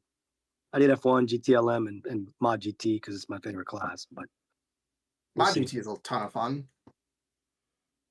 Hmm. Oh, it'll be cool because you can actually run whatever you want in Mod GT now. Mm-hmm. Hey, John, you gonna be ready for Worlds this time? Jose Pequito's coming. Yeah, I heard. It'll be a good time. Okay. My money's on John. My money's on John. Anything can happen. He had the jitters in France. It was a foreign place for him. But I think now that he's in homeland, Man, I'll put my money on John. the conditions were pretty wild in France, man. Like, what do you mean I wild? Hold on, can't- you got to define wild. it's hard to describe. Like, the track was hard, man. Like, it was bumpy, and like the track wasn't clean. But that's pretty common if you're at a track other than Pittsburgh. Pittsburgh is like one of the But smoothest track around. It was different, man. It was super bumpy. I mean, Jose did good. He drove well, but traffic didn't help. But the conditions were tough. It was cold in there. Traffic It was couldn't just be as bad as East Coast Regional where they put 10 pan cars. The traffic was pretty brutal. It was pretty rough. Like the issue is, so like, and I didn't understand this, and I'm not complaining, but like this year, I hope they do it like they say they do it. So like at the PM Worlds in Texas, when I went, when you qualify, the clock starts while you're warming up. So you get like a minute or something, A like rolling start. where you're running. Yeah. Running start. Yeah. They didn't do that in France. So they would say your names. By the time they call 10, first place is basically passing them. Do you know that's a bad thing? Because the time starts for the person in last when the first person cuts the loop again. Well, on top of No, that, it doesn't. That's a setting. Did they set it right? Did they set it used to be like that, but okay. most of the Lifetime is not like that. It used to be like that with like auto score. It was. Okay. But the issue is the people coming up to lap the person that didn't even get to start yet. That person has to move over. The guys that are coming up, it was just a cluster. Like there was no it should have been a rolling start, which it was difficult. Listen, the track was big enough for it. I think John had issues with people not opening for him. Open, that's what it was. Yeah, no, I mean that was a lot of it. Listen, Jose drove his ass off, but he did have less trouble with traffic, and John made a lot of mistakes that Jose didn't. Right? I think Jitters. I don't want to put words in his mouth, but I think Jitters may have had a little bit. I think he was putting a lot of pressure on himself, and I think he hadn't clicked like he's clicked lately. I think he was still kind of trying to figure it out, and I think him and I were still trying to figure it out. And the pan car particularly, he could never find the right balance. We were still I think we got lost with tires at times because the tires were so inconsistent and so different. And I think now that we can control that a little bit better, we have a better grasp of it. It was the first event that we did together with John. Like, we didn't do any event last year together, and the Worlds of the year before was his first race pretty much that he raced for us, and I had to leave early. So, And I think these 28 SRA travel races also helps. Yep. Yeah, I mean, I think that part was of it is, early stages of the prototype G3 too. Like we were still learning a lot on that one. yeah, I mean, listen, Jose drove his ass off, man. Like, credit where credit's due, man. The kid's a wheel. Like, he's really good, and it's always hard to go to a different continent and win. Like, it doesn't happen very often. And you can look at it in the history of the PN World Cup. There's very few people that have been able to cross the pond and win on the other side. It's harder. That's how it usually would go most of the time, unless, there's the quality of the World Cup has also increased tremendously. At times it's been really high, but as the cars have gotten better, I think it becomes increasing. Cars have gotten better, and everybody's got a better car, so the gap starts becoming smaller, and the margin for error is smaller, right? When Maldonado won, he drove his ass off, and he was the best guy there. But we also had a huge advantage when it came to a car, right? Like, our car was just leaps and bounds better than everybody else's. Jose had that atomic car running good enough. I think he would have done better with our car, and he'll tell you the same thing. But he was the best driver that weekend, and he drove clean, and he made very few mistakes. John was actually probably a little bit faster. Maybe Jose didn't have to push as much. Evans had the fastest laps when he was just pushing really hard. Is Evans going to Worlds? He talked to me today. He said that he was going to the Worlds. He signed up, but he hasn't raced since the Worlds last year. He's going to see if somebody else from NorCal goes, and if that's the case, he'll show up. But I can't speak. I don't know for a fact. But again, this year is going to be harder because Jose's got a better car now. Then I think that we won't have that big of an advantage. But we're on American soil where the grip levels are different, and Colorado should get, depending on how it goes with that much traffic, it should be similar to what John is used to running on. So what you've seen, what you've seen as of late in this year, do you still feel that the international drivers have better drivers, at least 5 better drivers in the US in mod? Listen, it depends on who goes, right?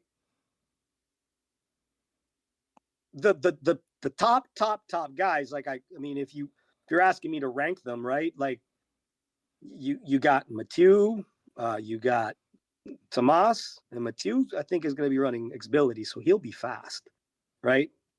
If he comes, I don't know if he's coming, but I think Xbility is bringing quite a few people over, from my understanding. It'll definitely be like Europe versus the USA. Maldonado is running the Worlds, and it's his home track, so he's going to be hella fast. John's going to be hella fast. But American racers, like, is Ethan Martinez going to come out and run mod and do really well like he did out in the? I think he's really high level. Miller showing up. Is his car going to be put together? That's your That's job. the problem with That's him. your Like, job. Isn't that your job? You're gonna be there. That's EJ's job. Yeah, that's EJ. I love you, but you're EJ's boy. Okay. I don't know. He's been running dirt cars. I don't know. Well, in the summers, that's what he usually does. And again, like, I think that talent can only make up so much. The kid's extremely talented, but when you get to this level, as high as it's been lately, you need to practice. You're making me. You guys talking about all these mod guys coming. You're making me want to add a third car. Well, no, we're analyzing, right? Like, we're just bench racing, and I'm trying to be unbiased, right? And I'm saying, listen, I think we have a good shot. Well, Soto's quick, right? I think Soto's there. He's a privateer, though. But if we're talking about the top, the creme de la creme, like, in my eyes, like, you got the Maldonados, Dickson, Thomas with RTA, and word is, like, they'll have something new.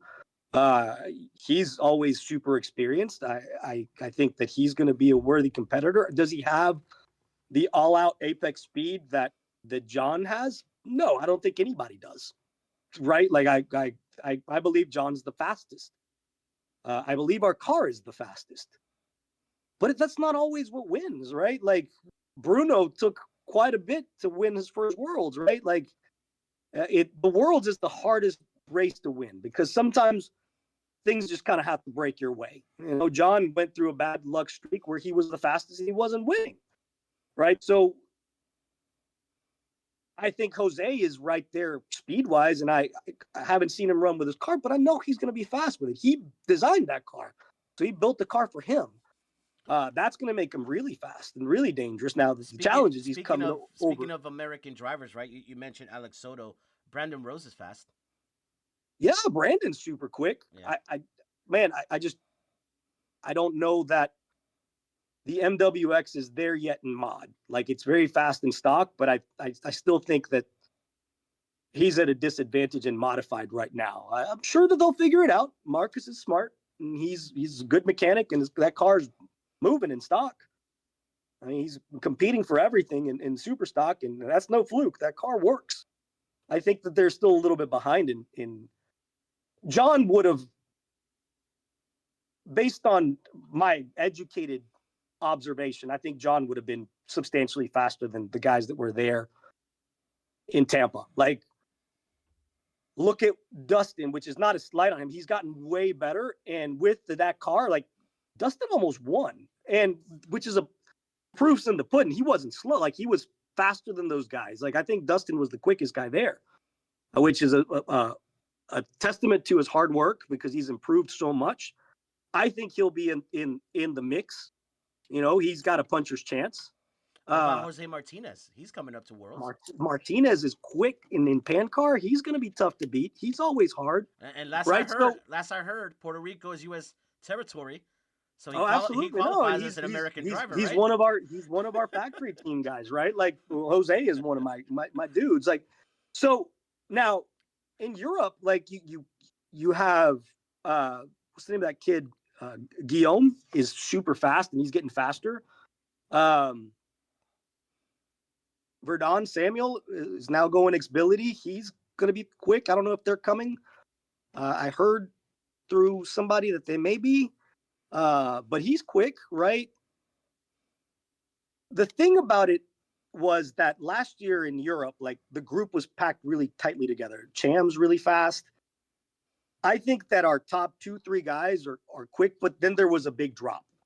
That's what we had. We had always had a big drop. Over there wasn't like the drop was more gradual. For a while, Tomas was just way faster than everybody else, but then everybody else came out with better cars, and I think he's had a little bit of a mechanical disadvantage for a while. But if he sorts out that, like, he's going to come up.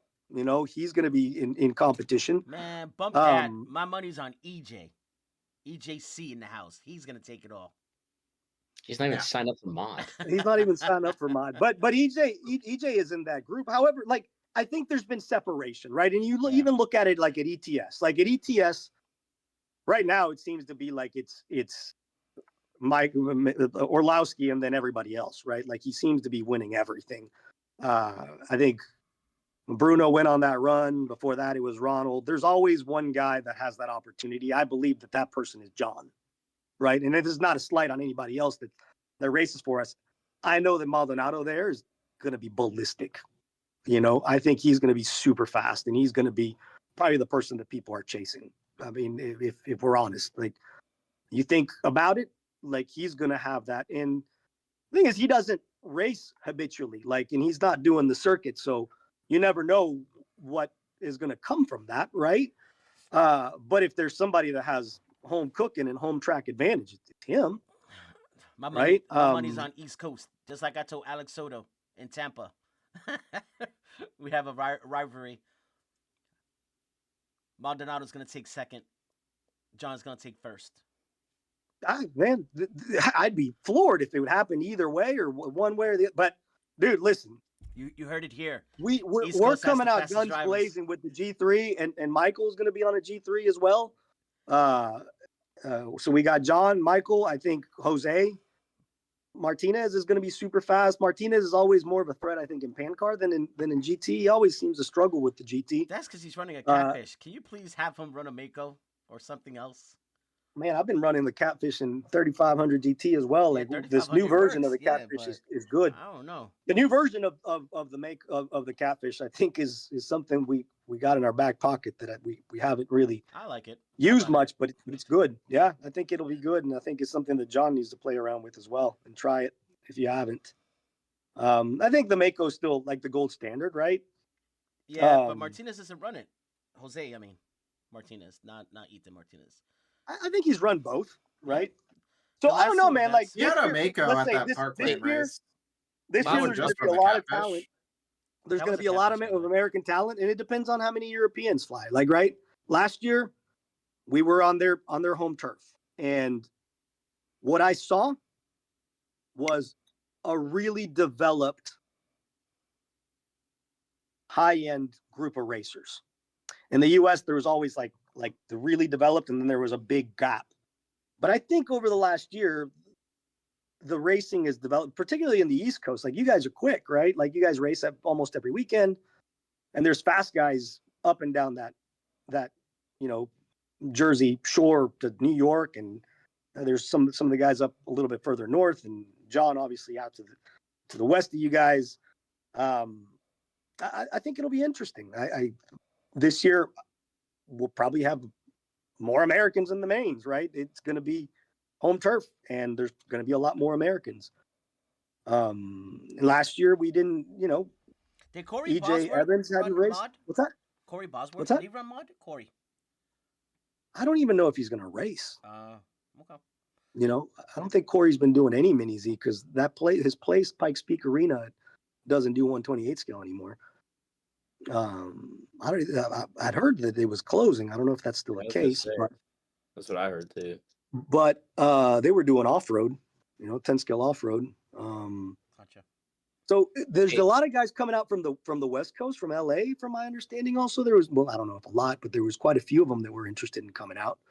Like I had talked to a few people. Mike Gonzalez, like his area. Well, Mike, Tyree Phillips had said that he wanted to go, and probably Ron Scherr and a few of the other guys that race over there may end up making the trek.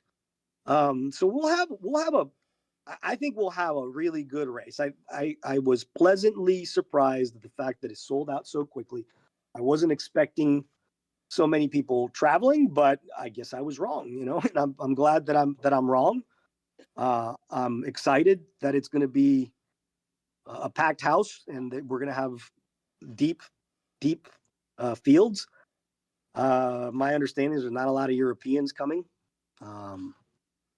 But, we didn't have a lot of Americans last year, high-end, fast Americans. I think it was very few. It was like Grant, John, myself, Jose, Evans, and EJ, right? Like that was like the high-end American talent that was there last year. So, but this year is the other way around. Did so Marcelo signed up? Marcelo, I saw a post the other day that he quit 128 scale. No. Really? Yeah. I don't know if it was. Well, I posted. I don't know if it was I posted I quit. That lasted 2 minutes. What's that? I said I posted that I quit. That lasted 2 minutes. You rage quit. Yeah. Hey, that SRA. What's the rule in Pancar? What bodies can you run in that? Anything. Any. You can run like the LMP body and stuff. Mm-hmm. Mm-hmm. Yeah. Yep. There's a list, but it's wedges or LMP bodies. Yeah, wedges probably makes up most of the list. For PN, I was talking to Joe about it. They changed the rules for Pancar bodies, right? Like you can't run any additional wings. Yeah, you can't run the gurney flaps anymore. Dude, but we were testing with Joe the other day, and I'm going to tell you, like because a lot of people are on the GK body, and the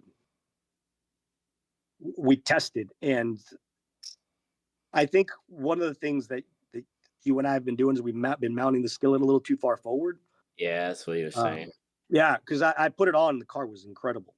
And GK does have the lighter body, which is probably going to not pass after they come up with this new rule, the 10 gram minimum. So they'll probably have to run the 0.7, which, or if they want to do I think no, Philip's doing a 0.5 minimum, so it may pass. I don't know. I don't know how they're going to enforce it, but they're going to have a 0.5 rule. We tested, man, and it was back to back, and I was trying to be as objective as we could, right? Because we got to try to improve. I still think the skillet is a little bit better. I think the GK pushes, which may be good for a lot of people. The skillet was very stable with a little more fluid cornering, but it's got to be mounted neutral. You can't mount it forward. I've been mounting it forward, and I think you don't even need the gurney flap if you. What do you measure? You like whenever you mount a forward, do you measure like how do you measure? Just mount it on the holes that Joe has on the dimples that are on the body. Yeah, the body's got dimples for the body post. Drill the holes there. Yeah, I'm farther than that. Yeah, I was too. I was like 3 millimeters forward, and I was like, I can't drive. But no, I put on his body the other day. We were testing, and I was like, oh my gosh. And we were going back and forth. Let me tell you, the lightweight body from GK feels almost the same as the skillet. It was another really interesting thing. We were testing bodies, right? And we were testing the Super Cura. I couldn't drive that body. It was like it just didn't have enough downforce. And the funny thing is that the Mako felt lighter because you're expecting it to feel. And Joe has this theory that it's about downforce, right? Like whenever you have downforce, like the car is gonna stay flatter. But the Super Cura felt a little more on top of the track, and it's probably really good on short, little, small 2-tile tracks. But on a bigger track, it wasn't very good. My favorite, I tried Mako and I tried Catfish, and my favorite was Catfish that day with a lightweight wing. There's still some of that concern that the bodies are going to get too light and they're going to get too fragile. But Philip is coming out with a 0.5 minimum. Like you won't be able to go 0.4 or under. So at least that sets a limit. Also is coming up with a Lexan weight. It should be a weight rule, not a thickness rule. I agree. You can't enforce a thickness rule. Like where do you measure, right? Like you can't measure it. So you just got to trust what the manufacturer is saying. If I can come out with a 0.3 and say, oh, that's 0.5, So I think they'll find out that it's unenforceable. But the 10 grams is about good. I know that the Xbility body is like 10.5 grams. Most rad bodies are right around 13 and a half. I think my understanding, Joe's never going to go lighter. Like he does not believe in that. So I concur with him. I think the weight limit should probably be close to 12 grams. 10 is kind of like introductory with maybe moving into 12, because what you don't want is you don't want bodies to get destroyed. Like the second you start running just really light bodies and they crack real quick, it makes it no fun. Hey, fun fact: the Ocho's legal in 28 SRA, John. Yeah, John doesn't like the Ocho. Not a fan. I think it's because it doesn't look like I've never tried an LMP body though. Just think about trying that. I run the Lumpy in 2500 pan. Yeah, it's good. I mean, it feels like a GT, a little more pushy. But I think you're good with. You should be running the skillet, man. Getting ready for PNWC. That's what you want to run. You can't run it anyway, so right. Yeah, so I think you need to stick to the skillet. And for what it's worth, I concur with Christian. I'm gonna try it anyway. When we run our Reflex series rules, that's what you'll have to run. Like I think John should run a square body. Personally, I think he should just get a cube. This guy's traumatized. Mold some Lexan around it, and then just put it on his body. PTSD. I just emailed Philip. All you guys talking about all these mod drivers got me feeling left out. So I just asked to be added to 2-wheel drive. Hey, you're our go-to FX28. You're the golden child for that. No, I'm not. No. I think the F1 class of the world is going to be stacked. Like it's going to be a lot of. It's going to be so much. I mean, there's so many people that are liking this car that I think it's. There's going to be a lot of FX28s, and of course Marcus is going to be there, so that'll be fun. He'll be quick. All I know is there were 3 FX28s at Park Lane today. They look good. They do, don't they? Yeah, I can't say The who, but 2500 they look good. classes at the PN Worlds are always close and Yep. a lot of good racing. It should be really close. A lot of fun racing there. And the car's just good, man. Like I just told I you am it was so 1/10. happy with It was 1/10 faster than the average 2500 Blinky. yeah, Hard body. Hey, that's awesome. What's up with them 19mm wheels? What do you mean? 19mm wheels we said we were talking about. What's up with them? Didn't you hear earlier when I said the molds aren't ready? That we're having No, trouble? I didn't. Man. Man. Yeah, we're still on that. Hey, Like John, the only problem with the 19s is you won't be able to use the 35s. Oh yeah, we'll have to shrink them somehow. Hey, John, Yeah, you can you cut were 'em, excited you to be glue on 'em. this podcast. Yeah. I thought you had a Let's lot cut more to 'em. say. What's going on? I mean, tell me what you want me to talk about. Anything. Let's talk about your track. What about it? I don't know, man. Let me stop. Poor EJ. Lee, Okay. when- We actually this isn't it's not 28 scale related, but it's kind of cool. I think we're having a micro crawler national. Actually, it's a national for like the crawlers, like 18 scale and 24 scale. Nice. I was You'll- watching Oh, I that. thought it was a crawler micro crawler nationals for mini-Zs. Okay. That was like a bad dad joke right there. No, you're going. We're having a micro crawler nationals for like. Yeah, but I crawlers? literally said it has nothing to do with 28 scale. Whatever, Okay, man. I watched Anyway. John go down his little crawler course while Dude, some I of went in the on guys there. One of the guys there was like, "Are you gonna buy a crawler?" I'm like, "No, no. It's This looks fun. like the most It boring really- shit I've ever seen." So I thought the same thing, but I'm serious when I say this. You're gonna laugh at me, but I'm serious. It's like it really makes you look at things way different. Just And like I drift. think it would, Just like when you were driving that drift, that atomic. that's different. I honestly think it would help you like see race lines a lot differently, because you have to see certain things. Like you have to see different lines. It's hard to explain, but I'm telling you, like you Yeah, it's look not. at It's a not track- easy. I don't think No, it's it's easy. not. Like it takes It's skill not. for sure. You have to like you would look at a track way different if you like It started takes to so much crawl. skill that a lot of people drive with one arm and film with the other one. Well, it's I'm just messing with you, man. he's not wrong, but like I don't know what to say. Oh, I Either watched way, it. man, it's not I've easy. seen Joe nerd out on it. I wouldn't be able to get into it. It's all because about like, it. When Joe comes back for the warm-up race, he's gonna be in heaven because he hasn't seen it back. Yeah. Like it's way different now.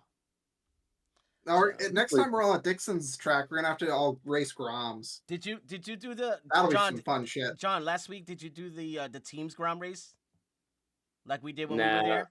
The blue team versus No, the it red was- team? Oh. EJ ended up buying one like last minute, and then like I was like, oh, I'm gonna throw one down. I threw one down. I didn't even SXT or charge a battery. I get taken out by a little Ernie 3 times, and he just go, oh, I hot lapped you. Oh, I wasn't happy. Look at Sam's comment, EJ, in chat. What did Sam a say? little Ernie. It's all little. It's all your son's fault. I figured I'd let him like have that, because then after that he got really upset. So like Yeah, I had to let him have you took something. it out on him on the mini Z track. I know that's what happened. Yeah, Yep. yeah. You got hot and you were like, all right. Anyways, Sam I said was a little butthurt. Sam said, those who can't race crawl. Ouch. Ouch. All right, gentlemen. Last words. It's getting late. Well, at least when John, you get older, the reflexes start to go away. You're not as quick anymore. You got a fallback option. He'll just go and run F1 and GTLM. Yep. Yeah, I'll just call you stuff.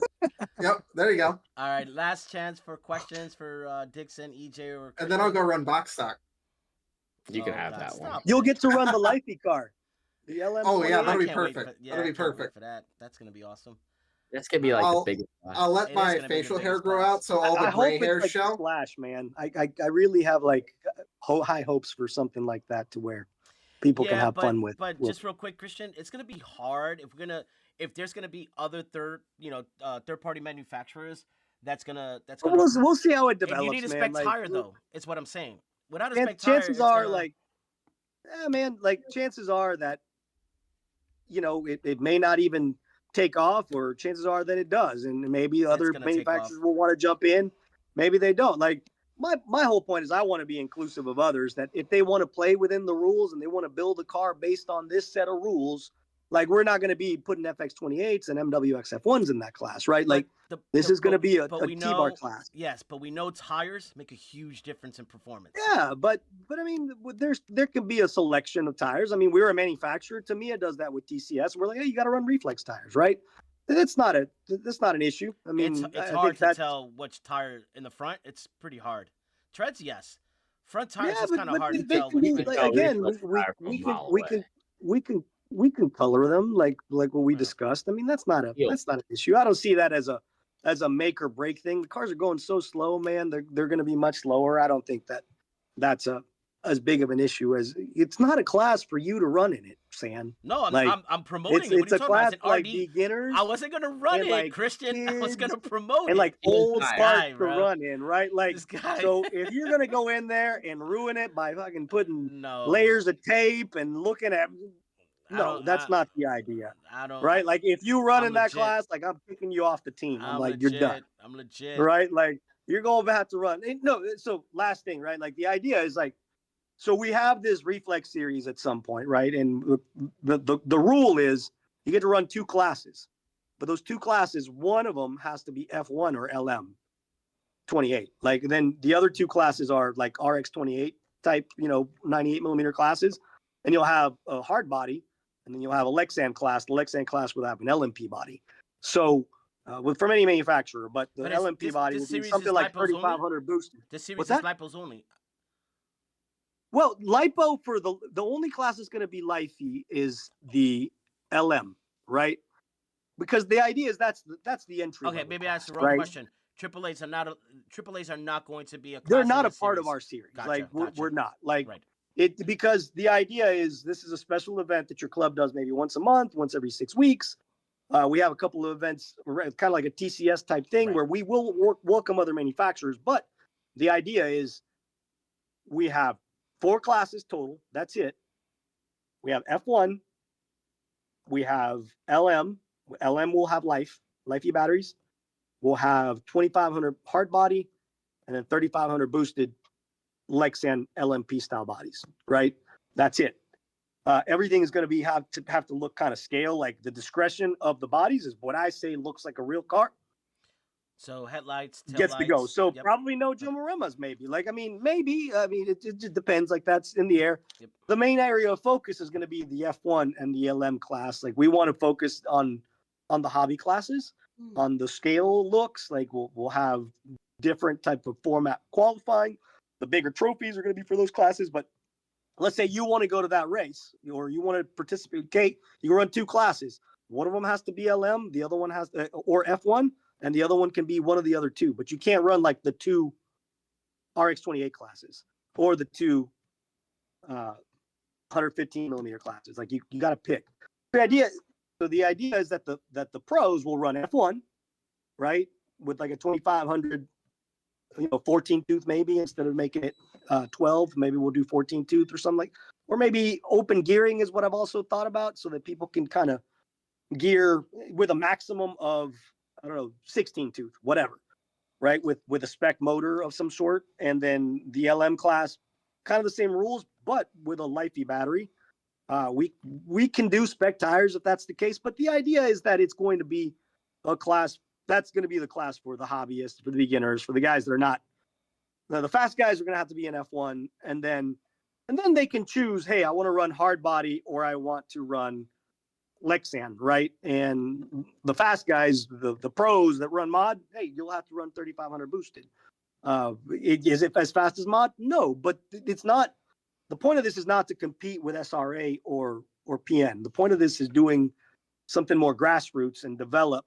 Like PN's limiting to 100 people. I'm going to limit those events like 100 entries, right? Try to do a combination of, if we have 2 heats of this, dude, like we'll just fill classes, but do like 2-day events for the Reflex events. And then club series is you do it at your club. You're going to race just your 2 classes and you're going to do it every 6 weeks. I don't want to substitute what people are doing. I don't want to displace. It's just, this is a special event. We'll provide you with spec motors. You buy the spec motors, and when you buy the spec motors, you'll also get the awards for your series. Okay. right? We'll Sounds see good. what monetarily can be made to help out more. If it takes off, then we do more. If it doesn't, well, we'll still keep kind of like those will be my events.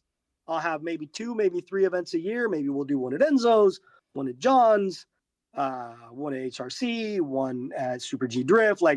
But they'll be kind of like a Reflex TCS type where other manufacturers are invited as long as they're playing within the rules. Right. But we'll have certain parameters like what John did with But they have to handout be batteries. they So have to be comprehensive parameters. So yeah, like right, no it gray just areas.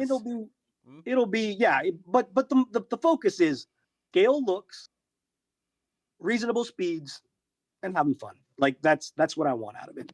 Okay. EJ stretching and yawning up there, so I think we got to wrap this up. Yeah, it's late. All right. Any Even final for me. words, EJ? Any final words? No. I'll see you on Thursday. Awesome, Mr. Dickson. What's good? Not much, man. Get it? See how Iowa goes. I'm actually looking forward to it. I think it'll be cool. Yeah, I. That'd be fun to hang out, guys. Like I'm looking forward to hanging Alright. out again. We had so much fun last time. I think it'll be a blast again. That was a lot of fun. I think it'll be actually. laid back. Yeah, that was. I've that never was a been to lot of fun. Iowa. My first time as well. So I'm looking forward So- to be out. Wolfram, Is it everyone same listening. spot? What's that? Iowa, Wolfram. I think it's the same mall. No, it's the same exact spot. I Same thought I exact seen spot. like switched or they moved or something. I thought I seen. Have they moved twice? Because I know the first time they I don't moved, he may have moved twice. I'm not sure. Okay. But it's the same mall. It's the Earl Haggard Mall or whatever. All right, gentlemen. Well, Deuces. Have a good night. good night, Yeah. guys.